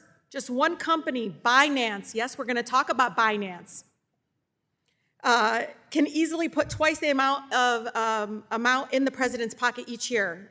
The Emirati, state fund, MGX, fancy little names, is investing about $2 billion in Binance via the USD1, right? The stablecoin owned by Trump. USD1 is owned by Trump's family's company, World Liberty Financial. If Binance keeps the money in the USD1, The Trump family can earn interest on that, is that correct? Yes, indirectly, yes. That's because the stablecoin issuers are like a bank, right? They're functioning like a bank. So, Mr. Effectively, Rosati, can you yes. briefly explain how the World Liberty Financial acts like a bank by acquiring these funds, which it can then later invest? Well, any stablecoin issuer takes in dollars, issues stablecoins, and then it invests those dollars in treasury bills or other things, and there's a yield on that, which benefits the Let me talk about the stablecoin yield. issuer. $2 billion invested at 3% annual return will it's a yield lot of money. $60 million a year. And with World Liberty Financial, the Trump family pockets 75% of the returns. That's $45 million in annual profits for the Trump family. Here comes the corruption. You know, the one you guys didn't want to answer. And wouldn't you know it, in just weeks after the Binance World Liberty Financial deal, Trump's SEC dropped the lawsuit against Binance. Isn't that correct? Like that. Now World Liberty Financial claims to be decentralized, but reporting indicates it's primarily owned and controlled by the Trump family, a suspected fraud artist, Justin's son, you all know, the investment firm DWF Labs. So, Mr. Rasad, what are your thoughts on crypto platform that claims to be decentralized, but demonstrates its clear centralized ownership and control? Well, again, the term decentralized is thrown around so much, and with all of these platforms, you really have to look at, well, aren't there vectors of control? Aren't there either people who own administrative tokens that give them certain rights or other arrangements? So you can't just assume. Right now, so my colleagues here are talking about the Clarity Act. How will World Liberty Financial, owned by the Trump family, be regulated under the Clarity Act? I'm not sure. They're not going to be regulated. Well, I mean, No, I mean, it depends does on what their nothing- activities are. Well, it does nothing to stop the companies from using decentralized as a smokescreen as predatory schemes. Does it stop them? No, one of Clarity my Act- big concerns about the act is the breadth of that DeFi exception. That's right. Yeah. That's right. And all I would add on the other point is, well, time has expired. No, it's okay, it's fine, but I just want my colleagues, let's be honest about this, because he won't be the last president that does this. So maybe pretend it isn't him and it's a future president that will use these schemes. The gentlewoman's time has expired. The gentleman from New York, Mr. Garbarino, is recognized for 5 minutes. Thank you, Mr. Chairman. Blockchain technology and digital asset offer America the chance to lead another generation of critical innovation that unlocks new economic opportunities for all. Unfortunately, as we heard from many of my colleagues today, the current regulatory framework leaves much to be desired. We must ensure that the United States remains a global leader in financial and technological innovation, and I believe that the Clarity Act is a step in that, is a right step in the direction, a step in the right direction. I'm having trouble reading here. I commend Chairman Hill's leadership along with the Ag Committee's colleagues on this issue and look forward to providing some much-needed clarity to rather opaque regulatory landscape surrounding digital assets. As part of this push, it is important to understand the current landscape in which digital asset projects are raising capital. Today, investors can make investments in digital asset projects through a series of exemptions, each with their own advantage and limitations. Mr. Roisman, what are the different exemptions that digital asset projects are currently using to raise money with investors and any obstacles that they pose? So there's a myriad, and thank you for the question. It goes to a point that Mr. Raman was talking about earlier, which is, you know, there have been sort of limitations for projects to get access to capital and for ordinary investors to participate in some of this. But traditionally, I think people look to Regulation D, some look to Regulation A, and maybe even to crowdfunding. But the new sort of exemption offered here would be one that could be specific for projects that are trying to reach maturity. So how does the Clarity Act approach the existing exempt offerings at the SEC? So I want to be clear, at least from my read, and I apologize if I'm misreading it, this is only one particular offering. The capital raising transactions for, you know, digital assets still will be under the SEC's framework. All this is doing is saying there's a particular exemption for ones that are projects that are trying to be mature blockchains, and with them they come, they get certain requirements from the SEC and from Congress about what they need to provide to the SEC and to investors. And I think Chairman Hill talked about this earlier. There's still anti-manipulation and anti-fraud authority for the regulators. So this exemption, how does it solve some of the limitations with the current exemptions, this new exemption? Well, I think Mr. Rahman talked about this earlier, which is I think it incentivizes people to build projects that are mature and have access to capital, as well as allowing sort of everyday non-accredited investors to participate. And I think I just want to comment on something my colleague said. I certainly firmly believe, and I think everyone here does, there needs to be adequate investor protections for people. Otherwise, this doesn't work. No one wants to create an exemption that could be abused. And I think the idea is the SEC has authority to sort of further tailor this, and that's the idea. You briefly mentioned that there were still some protections for investors. Can you walk through those? I don't think we have enough time, just because I don't remember all the... Well, it's very important. The protection, we want to make sure we get this on the record. Look, I think there are things like ensuring that sort of affiliated persons and related persons aren't able to sell out immediately after, sort of like an insider trading faction. There's requirements for the offering documents that must be published with the SEC. There's requirements relating to, what's provided to the purchaser, things like risk factors. And my understanding is these things would be traded on broker-dealers and subject to sort of the traditional regulation, best interest, and other parts of it. I commend the chairman for his work on this, and if there's anything missing, people should let him know. And I think the regulators can provide additional technical assistance if it's necessary. Thank you. Finally, a common way for a project to distribute digital assets to its users is through broad distributions in order to support the development of its network. Mr. Rahman, how does the proposed legislation treat digital assets distributed in this manner, and why does this treatment more accurately correspond to how the digital asset market operates? Thank you for the question. And I think under the previous SEC, everything was a security, and that's not the actual case for a new technology and a new wave of assets.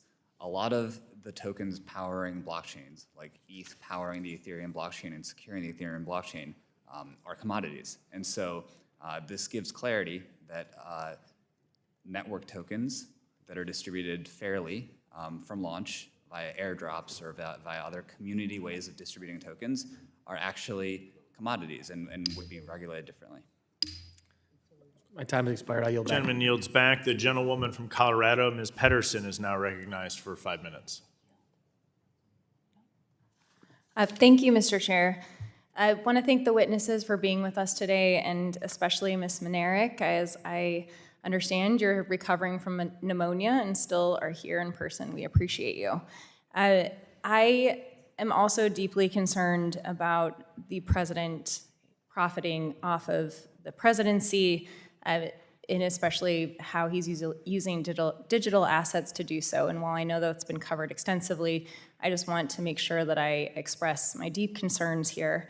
But outside of the presidency, the president in his actions, I know that this is really important that we come together to provide clarity, to make sure that we're not seeing businesses move from the United States offshores, that we're actually providing this framework in order to make sure that we continue to thrive here in the United States and that we bring protections for consumers. And I was one of the Democrats that supported Fit 21 in the past. While, of course, there were still outstanding issues like any bill, I thought that it provided a path for the regulation necessary and that clarity.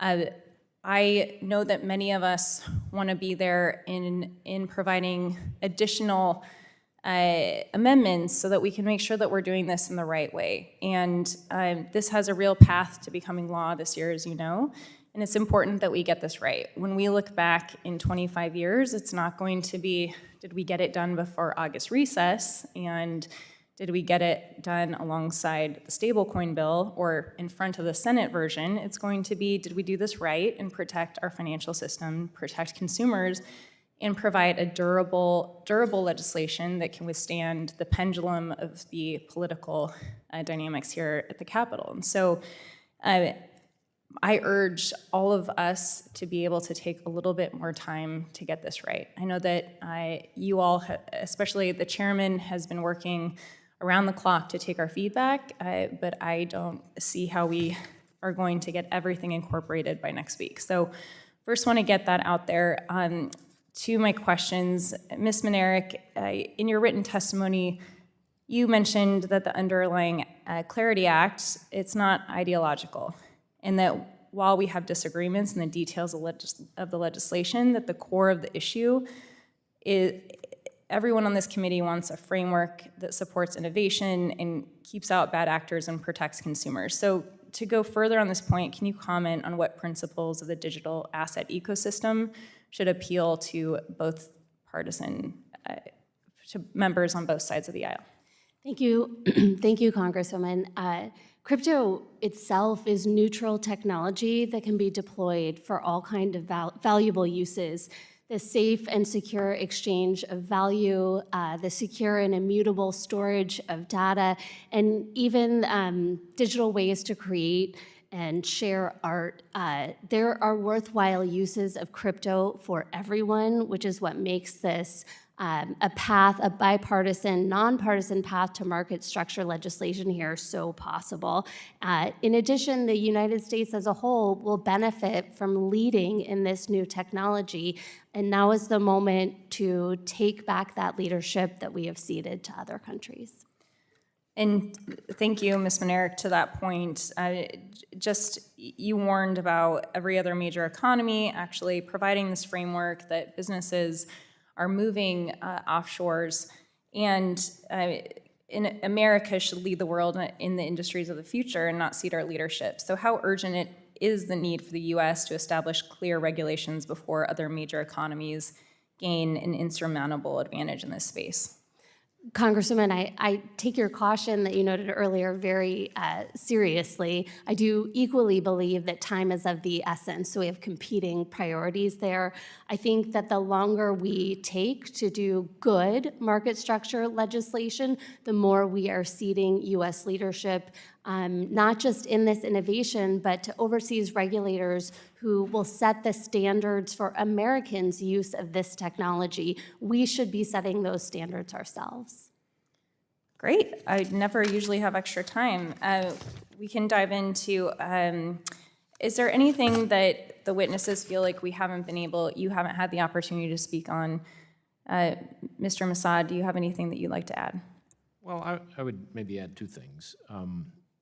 We've obviously talked a lot about the president's activities. I would just point out that a lot of people I speak to in the crypto sector also don't like what he's doing, but don't feel they can speak out. And even publications like the Wall Street Journal. The gentleman's time has expired. The gentleman can add additional comments into the record.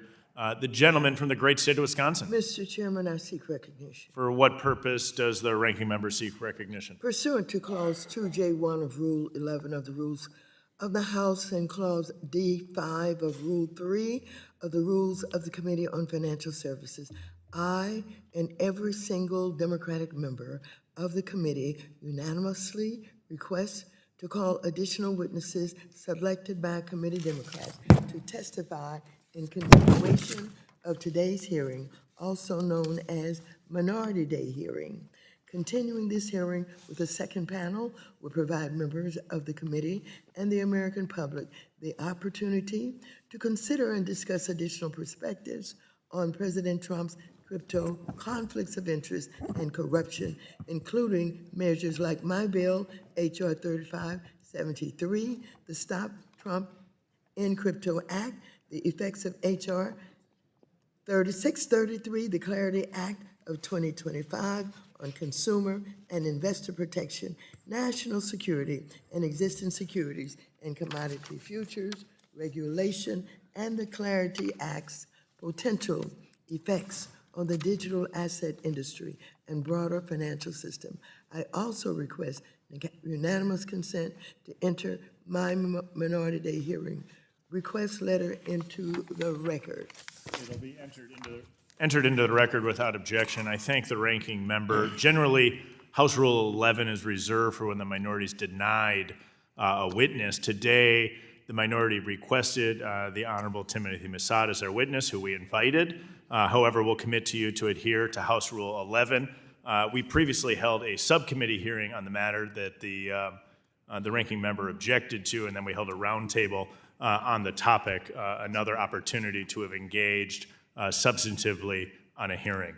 The gentleman from the great state of Wisconsin is recognized. Mr. Fitzgerald is recognized for 5 minutes. Thank you, Chairman. I've heard some of the discussion earlier today, and some of this goes, I know, back to '08 when the original foundation of Bitcoin kind of came about. But there was a couple of meetings about 4 years ago that was still looking at a determination on whether or not we were talking about a commodity itself or if this could take some other form. So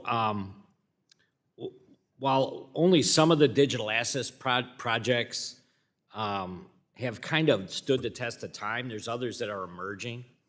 So I was just wondering, do you think the bill today, and this is for Ms. Manerick, do you think the bill today deals with the nuances of what's been in place now for some time and what's emerging, you know, as we speak? Thank you, Congressman, for the question. I do think it's very important for any legislation to meet technology where it's at, and that is what the Clarity Act draft tries to do. We've talked a bit today about the maturity test. That is one piece of it, and that helps ensure that there are standards in place that new projects that don't yet exist know they can follow, that are not overly onerous, that prevent a new project from starting at all. At the same time, there are broader requirements throughout the Act for established players as well. So I do think we see that balance in the Act. So, Mr. Rossman, thanks for, I know you guys have been here a long time. Thank you for being patient. So the digital asset can be treated as a security at the time of the initial sale, or it can be part of that investment contract. But the same asset must be later offered or sold outside of that investment contract. So I'm just wondering, do you see that does this bill clear that up at all on what the initial offering was compared to where we end up, again, as of today? I'm really concerned about kind of where we were, and are we going to end up in a different place on this whole thing? Yeah, I think the bill tackles that head on, Congressman, by having, I think, an exception for a digital, commodity asset, saying it can be sold as part of an investment contract, but it's not inherently an investment contract, meaning it's outside of the securities laws. I think it's a valiant effort and should continue. I encourage, people to continue to talk to the regulators to make sure that it captures adequately that concept. Very good. Mr. Roston, is there many founders and developers find themselves navigating outdated disclosure requirements that don't reflect the realities of what's decentralized? And I'm wondering, because of the protocols of the token-based funding models, how you see this or how this could play out? Thank you for the question, and this is an excellent step in clarifying that. I think a lot of the innovators that wanted to make decentralized networks, whether they're networks or applications, didn't have any rules whatsoever and had to guess, or had to go abroad and just try and avoid the whole jurisdiction. This brings clarity for that, and that's why I'm so optimistic that we're going to see so much innovation in the U.S. as a result. Do you still think there's a period of time in which some of these things could morph out of what's considered a commodity into some other type of entity in the future?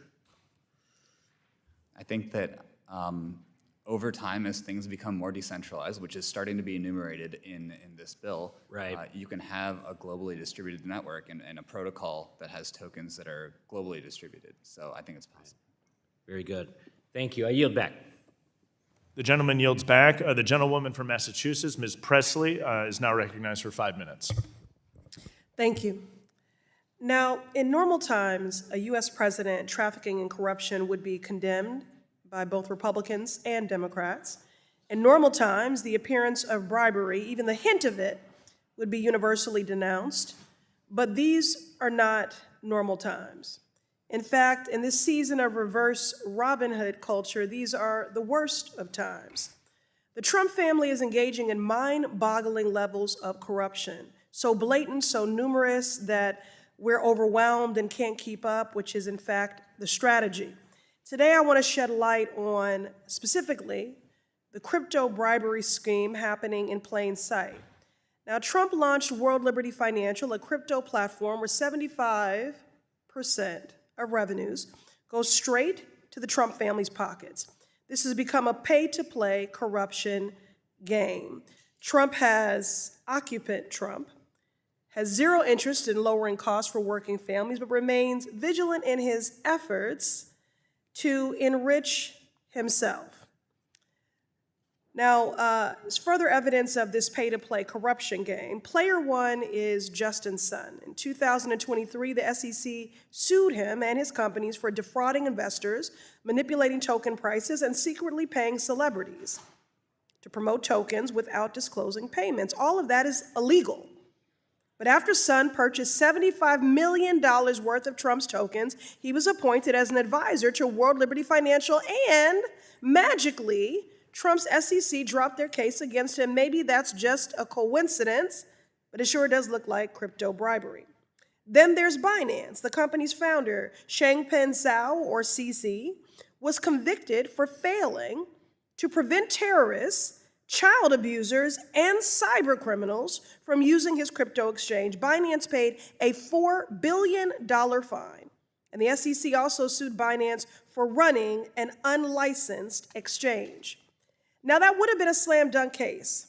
One Binance executive literally messaged another, quote, "We are operating as a effing unlicensed securities exchange in the USA, bro," end quote.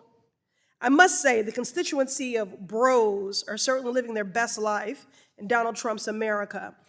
But I digress. But yet again, that case magically disappeared after a $2 billion investment in Binance using Trump's stablecoin, and we are supposed to think that this is just a coincidence.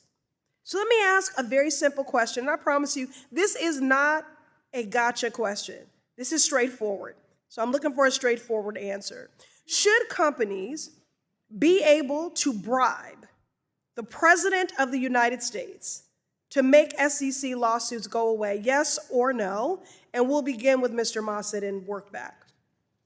Absolutely not. No, bribery is a crime. No. No. I'm not here to talk about. Let me say the question again, sir. Again, there's no gotcha here. This is very straightforward. Okay. Should companies be able to bribe the President of the United States to make SEC lawsuits go away, yes or no? I don't think anyone should bribe anyone to make lawsuits go away. Yes or no? That's my answer, ma'am. Yes or no? I think I just answered it. Under Trump, the SEC isn't protecting anyone. It's not regulating. Its cases are being dictated by whoever is paying the president tens of millions of dollars worth of crypto bribes. And who pays the price? It's not the billionaires or the foreign actors cutting deals behind closed doors. It's the average Americans who use crypto for legitimate reasons, like remittances, who are left unprotected in a rigged system. And to be clear, these crypto scams are not simply about Trump and his billionaire friends making money. It's even worse than that. It's about them stealing money from everyone else. If this isn't the definition of corruption, then what is? I yield back. The gentlewoman yields back. The chair plans to have one more questioner prior to a brief recess while votes are being conducted. We have time on the clock. The gentleman from Nebraska, Mr. Flood, who is also the chair of the Subcommittee on Housing and Insurance, is recognized for 5 minutes. Thank you, Mr. Chairman. While I know that some of my friends on the other side of the aisle like to talk about President Trump, it's important to remember that any current activity in digital assets is taking place under the regime set forth by the previous administration and the previous SEC. During the last administration, there was an opportunity for Chairman Gensler and the SEC to engage with Chairman Benham at the CFTC and put together joint rulemaking that could have provided meaningful regulatory clarity in digital assets. Sadly, the former chairman chose not to collaborate on a solution and instead deepened the problem by engaging in a series of enforcement actions that led to a thorough and repeated rebuke of the commission. The judge in the debt box summarized it best when he indicated the SEC committed a, quote, gross abuse of power, end quote, in their handling of that case. Congress also had the opportunity in 2021 and 2022 under a Democratic trifecta to put forth a digital asset market structure proposal to better regulate the industry. Part of the reason we are still talking about the digital asset market structure today is that both the SEC and Congress did not rise to the occasion in the Biden years to provide clarity and, most importantly, to protect investors. Mr. Roisman, since the Crypto Task Force and the SEC was formed, the Commission has done 5 roundtable events on topics like tokenization and custody. Given your experience as a commissioner during Chairman Gensler's leadership, can you speak to how significant a sea change we're seeing right now at the SEC is regarding their approach to digital asset regulation relative to the approach followed by the Commission when it was led by Gensler? I think first and foremost, I share what I imagine is your viewpoint, which I commend the current SEC for their roundtables and work in this space. There is, I think, excitement from every facet of the industry, whether it's the consumer, the producer, the programmer, to the investors, to the businesses, where they're able to provide input about how the markets actually work. So I do think that this is a new day, as SEC Chair Atkins has called it. Thank you, Mr. Roisman. Mr. Rumman, given your experience with Etherealize, can you speak to your view of how the Clarity Act treats DeFi? The Clarity Act, thank you for your question, first off. And the Clarity Act not only encourages, but also creates guardrails and rules of the road. So DeFi, which I also like to call programmatic finance, can be symbiotic to the U.S. economy. We think that it creates opportunity for a lot of innovation. Mr. Benham, during your time as chairman of the CFTC, you repeatedly called on Congress to provide the CFTC with spot market authority to better regulate digital asset commodities. If the Clarity Act were passed into law when you were chairman of the CFTC, how would you act on the responsibilities the bill provides to the CFTC over digital asset markets? Congressman, thanks for the question. It takes many steps towards giving the CFTC the comprehensive authority it needs to regulate non-security digital tokens. Thank you very much. With that, I yield back the balance of my time. The gentleman yields back. Pursuant to the previous order, the chair declares the committee in recess, subject to the call of the chair. We will reconvene immediately following votes. The committee stands in recess.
The committee will reconvene and come to order.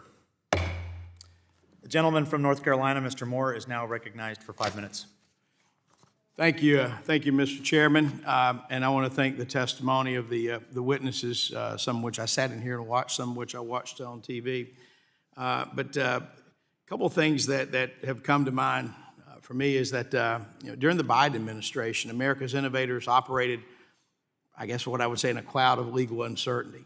The patchwork of regulation, which was driven largely by enforcement, forced developers to choose between navigating outdated frameworks or simply moving their innovation overseas, as was referenced as well. This just isn't bad for business. It's bad for consumers, bad for competitiveness, and frankly, bad for our national security. While the Trump administration has, fortunately, taken a more constructive approach to digital assets, it is ultimately up to this body, it is up to Congress, to establish a clear and tailored framework that fosters innovation and that ensures strong consumer protections. The Clarity Act strikes that right balance by encouraging innovation while ensuring robust safeguards. It draws clear jurisdictional lines between the SEC and the CFTC, allowing for capital formation in a way that fits this unique technology. With that being said, it did spark a couple of questions, and I'd start first with Ms. Manerick. And we've heard from innovators who spent more on SEC compliance than they've raised in capital. And how does the new exemption pathway in the Clarity Act help level the playing field for U.S.-based projects? Thank you, Congressman, for the question. I'll say, speaking for Unisop Labs, as a project like that, we as a company spent millions of dollars a year, 4 years, on an SEC investigation when the SEC never told us the basis of the investigation, and ultimately 3 years later didn't sue us. This was all before we were a profitable company. That could have killed a lot of businesses, and that approach we know did kill a lot of businesses in the United States. So having this type of clarity to take that cost on innovation, that tax on innovation off the table is very important. Thank you. Mr. Roisman, can you explain why this framework is more suitable than trying to, I guess you would say, to force fit these projects into a Reg D or a Reg A+. I think there's still opportunities for people to use whatever exemption they want to use based on it. But I think, as Mr. Rahman and Ms. Manerick have sort of talked about, this is sort of more aligned, I think, for projects of this sort of framework and this technology. You know, this bill also recognizes the difference between centralized and decentralized models. So, Mr. Rahman, you were just mentioned, I'll just ask you this question. Why is it so important that the legislation protects DeFi innovation while focusing regulatory efforts where risk is concentrated, say, on custodial intermediaries? Thank you for the question. The key point is centralization is what's caused collapses. Centralization's caused crises. Decentralization means security and reliability and uptime. And the bill, I applaud the bill for recognizing that and for highlighting that decentralization is an ideal that all projects should strive towards to improve the security of the crypto ecosystem. Thank you. I'll tell you one other thing. We really have to acknowledge that innovation in digital asset policy really hasn't just come from Washington. States like my home state of North Carolina have led the way in really trying to create I would say, a forward-thinking regulatory environment that really balances protecting consumers and encouraging responsible innovation. You know, over a decade ago, North Carolina expanded the North Carolina Money Transmitters Act to include virtual currencies. Shameless plug for my state. If you want to locate North Carolina, go ahead and come on. It's a good location. But in 2019, the North Carolina Blockchain Initiative was established. 2 years later, the North Carolina Regulatory Sandbox Act was enacted, allowing for the real-world testing of innovative financial technology and insurance. Our states also explored utilizing blockchain technology to boost both security and efficiency. So, Mr. Roisman, what I would say is, what benefits are there of a regulatory sandbox to emerging technologies like digital assets, and is there any overlap between policy goals of the Clarity Act and North Carolina's Regulatory Sandbox Act? So I'm not familiar with the North Carolina Sandbox Act, but it sounds wonderful. It was the first big, beautiful bill. I think that the purpose of both is to provide clarity and to promote innovation. With those goals in mind, having not read the other one, I think they probably are aligned. So let me ask, and I'm almost out of time, but do you know of any other regulatory best practices that you've seen from that the states have initiated that Congress should consider implementing at the federal level to promote financial innovation? I'd have to think about that, sir. Thank you. With that, I yield back, Mr. Chairman. Thank you. The gentleman may answer the question in writing. The gentleman from Florida, Mr. Herodopoulos, is now recognized for 5 minutes. Well, thank you, Mr. Chairman, and I would think it'd be smarter to come to Florida, but we can discuss that another time. Mr. Roisman, I wanted to ask that question if I could. We've learned in the prior hearings that because of the challenges with the previous SEC, digital asset users rely heavily on private capital to finance bringing in new digital assets to the market. So from an innovation standpoint, how critical is it that digital asset issuers have a variety of avenues to raise that capital, including from the public? I think this is just a general point, which I think we're all in favor, which is promoting additional access to capital for programmers or for innovative businesses, and two, allowing ordinary investors to participate. So whatever they use, I think, or companies or issuers use, I think as long as there are adequate investor protections and considerations that are tailored for those particular exemptions, that benefits everybody. And just to follow up, getting into another area, how should Congress tailor SEC registration requirements to fit for purpose when regulating digital asset issuers that issue digital commodities? And why can't existing SEC requirements for issuers accommodate the digital commodity issuers? So I caution, reading the definition of a relatively new bill, but I do think that the SEC is trying to do this, that they've had the SEC task force, they've had hundreds of meetings, they've pushed the ball forward a lot over the last several months. I do think what you're seeing, though, is it's complicated and it's difficult and it's time consuming. And it'd be a lot better if Congress stepped in and helpfully sort of clarified what's in their role and what's not. And in your opinion, the new act, the Clarity Act, literally, as it's called, I mean, it's been so frustrating. I know for the new member from North Carolina and I, Mr. Moore, you come here and you think that the government's kind of here to help, and it sounds like the last 4 years have been really challenging in that regard. There's no clarity. Every time you went and visited them, you thought you're getting there, and eventually they just throw a Wells notice at you or something else. But that said, do you think the bill as written today, obviously I'm sure you read this at full, how are we meeting that standard that you all wanted to see in the industry to give you that clarity so your investors can make it with confidence? So I actually think that my colleagues may be better suited for this because they are actually literally in the industry. I do think it's important for you to continue to hear from stakeholders and, again, technical assistance from the regulators to make sure that it meets that. But I think everyone here, I hope everyone here recognizes that, as you said, the point of this is to provide clarity. And Mr. Rahman, that same question, you've read through the bill, obviously, you understand this industry better than most. Do you think we're moving in the right direction, one? And two, the second part of that is there still something that we're missing as you're seeing this industry develop every day? Thanks for that question. It's the most inspiring time that I've ever seen in the crypto space because we have this bill that gives us guidelines and rules and regulations to actually innovate responsibly and sustainably over the course of the decade. So I think it's absolutely a step in the right direction. I think there's still going to be work to do, but that work is all like the things the bills are addressing, like things like decentralization, the values that are going to make blockchains resilient and part of infrastructure are there, and we're excited to work with you on them. Thank you. And Mr. Benham, I'm sorry. And obviously, you're given your role. You understand this field very well. There's been a lot of discussion about will the capital go elsewhere? There's places, whether it be Singapore, UAE, et cetera. I'm really intrigued by the China question. A lot of people are talking about potentially that being another area where people might go if we don't offer that clarity. As you see this industry, do you think that there's any real confidence that people could trust China if we fail to step forward? Or do you think that it's just a matter of time we'll kind of get our act together and move forward?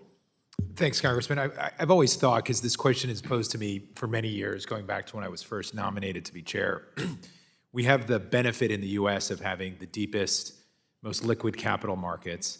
And we also have the benefit of having a very reliable rule of law around financial markets. And that inevitably is going to attract capital, investors, and entrepreneurs. So as much as we have, in fact, from a domestic standpoint, been a bit behind other regulators across the globe, we always had the benefit of leaning on that sort of precedent of rule of law and deep capital markets to sort of keep capital here. Obviously, with the two folks around me, it is an important narrative to hear and listen to, but I was always very cautious about not jumping onto that bandwagon too quickly, that things were gonna just leave the country. I think what gentleman's we do time has really well expired. here is we do things deliberately, and I would encourage, as Gentleman's this time has committee expired. considers a markup, to do Finish, it deliberately. in Thank you, writing. Mr. Chairman. Sorry. Sorry about, thank you. Thank you. The gentleman from Louisiana, Mr. Fields, is now recognized for 5 minutes. Thank you, Mr. Chairman, and let me thank the witnesses. I really appreciate you all being here all day.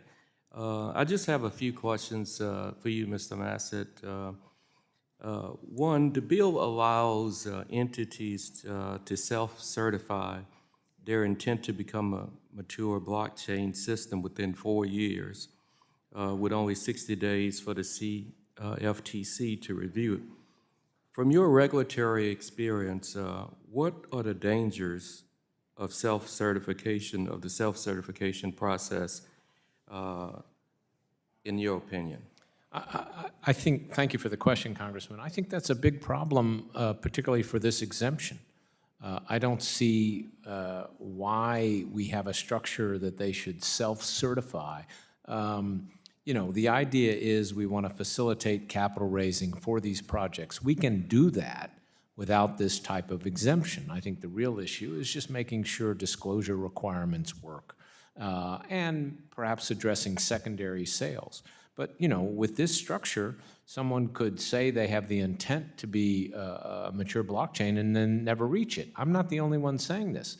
Commissioner Hester Peirce has said this, and it's really her idea of a safe harbor, which is where this provision comes from. So she's pointed out in a recent speech that this could be gamed and abused.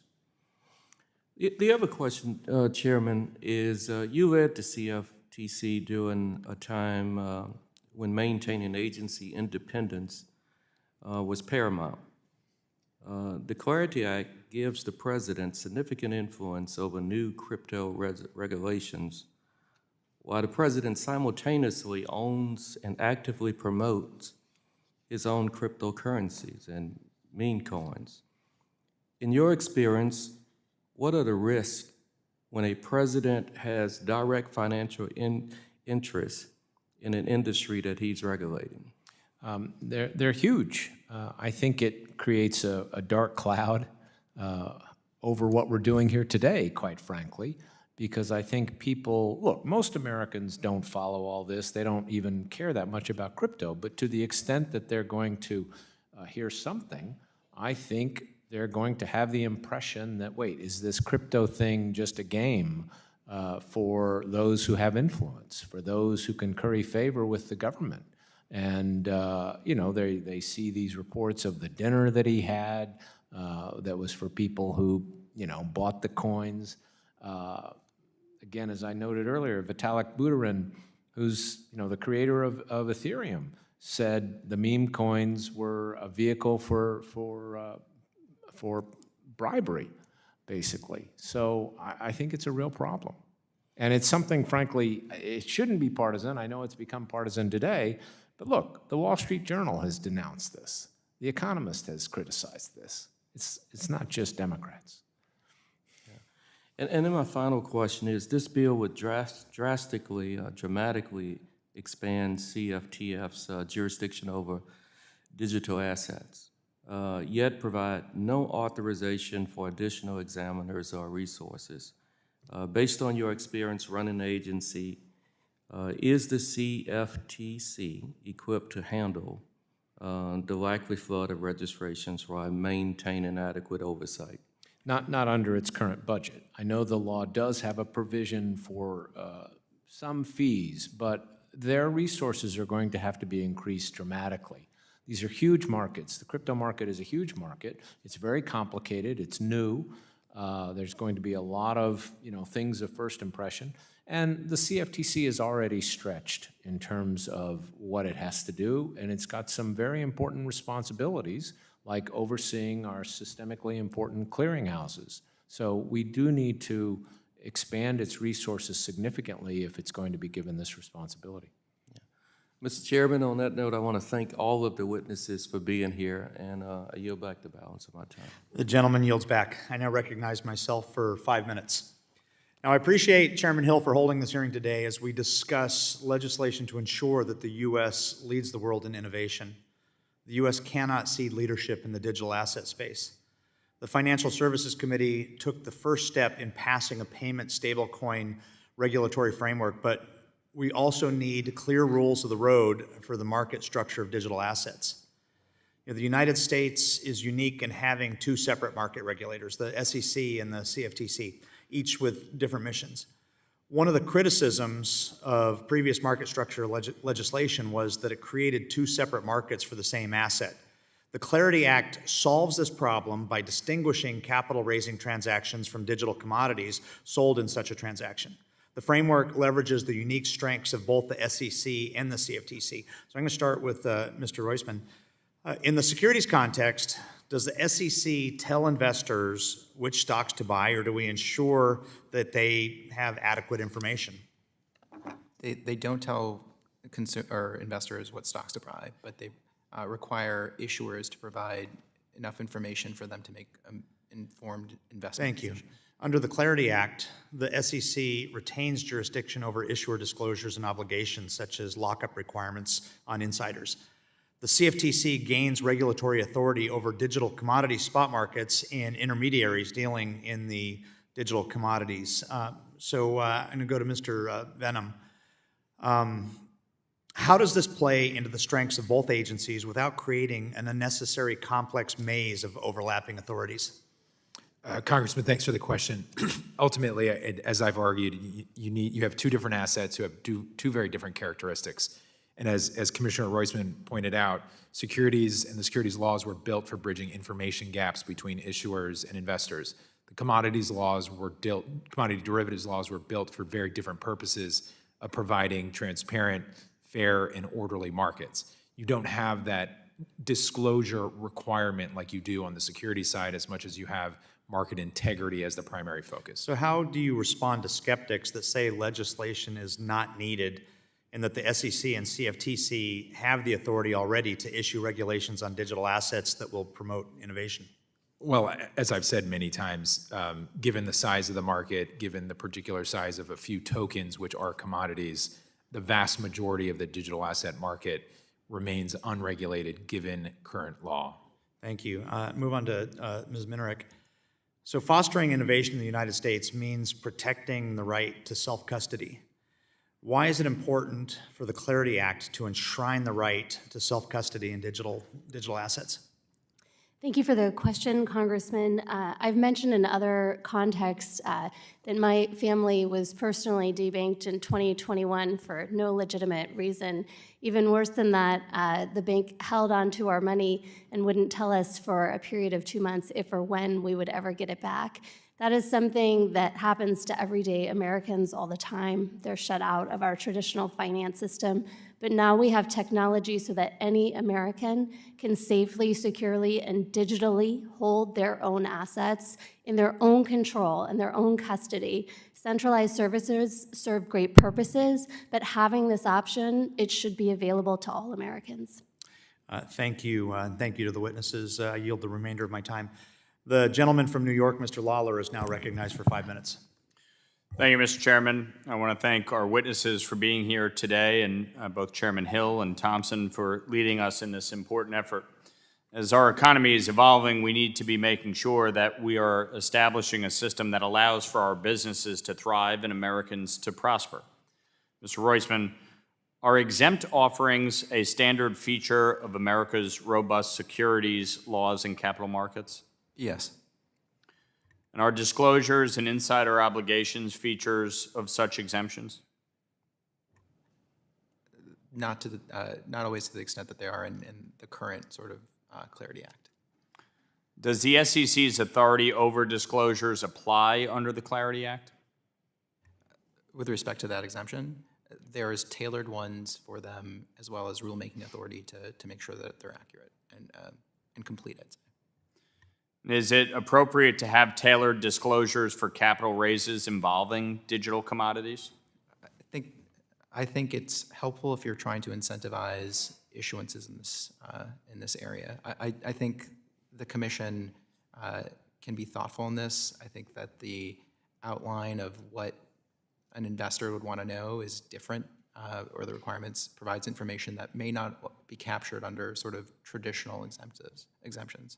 So I applaud the committee for looking at that.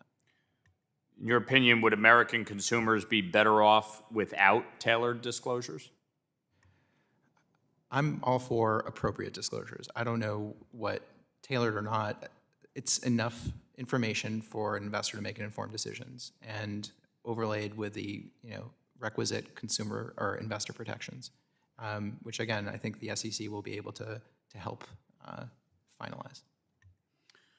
Would American entrepreneurs be better off without a clear pathway to engage in a capital raise involving digital commodities? I can answer that, but I think Mr. Rahman is probably the better one who actually has a business who's trying to do this. But I think everyone would be better off if we're able to enable businesses to tap into our capital markets. Mr. Rahman? Thanks for the question. Happy to jump in.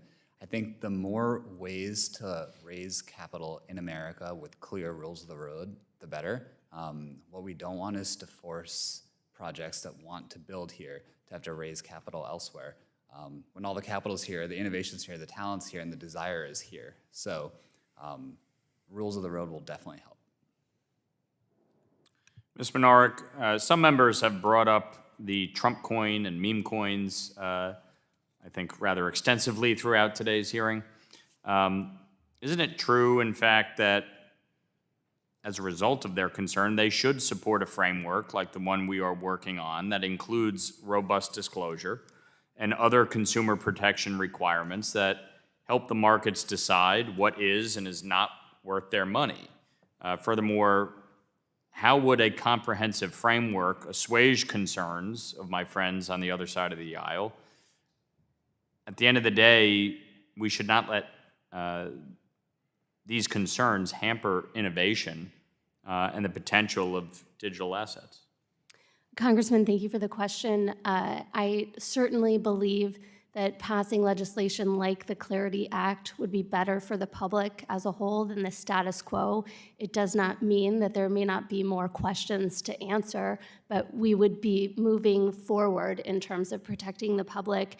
And I would note that the Clarity Act does reinforce the CFTC's anti-fraud authority over all commodities, which does include meme coins. So that is a protection, even though meme coins are not subject to the broader aspects of the bill, like digital asset commodities. Chairman Benham, would you please talk about the consumer protection measures within the Clarity Act? Thanks, Congressman. As I said, providing that Clarity Act provides a lot of the core principles that the CFTC currently uses for its traditional markets.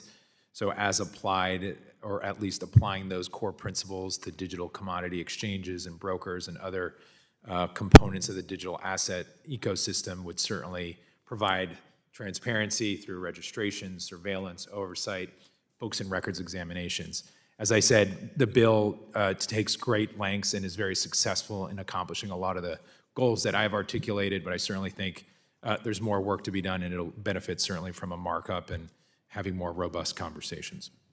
Thank you. I yield back. Thank you. I'd like to thank each of the witnesses for their testimony today. Without objection, all members will have 5 legislative days to submit additional written questions for the witnesses to the chair. The questions will be forwarded to the witnesses for the response, and please respond no later than July 9, 2025. And with that, this hearing is adjourned.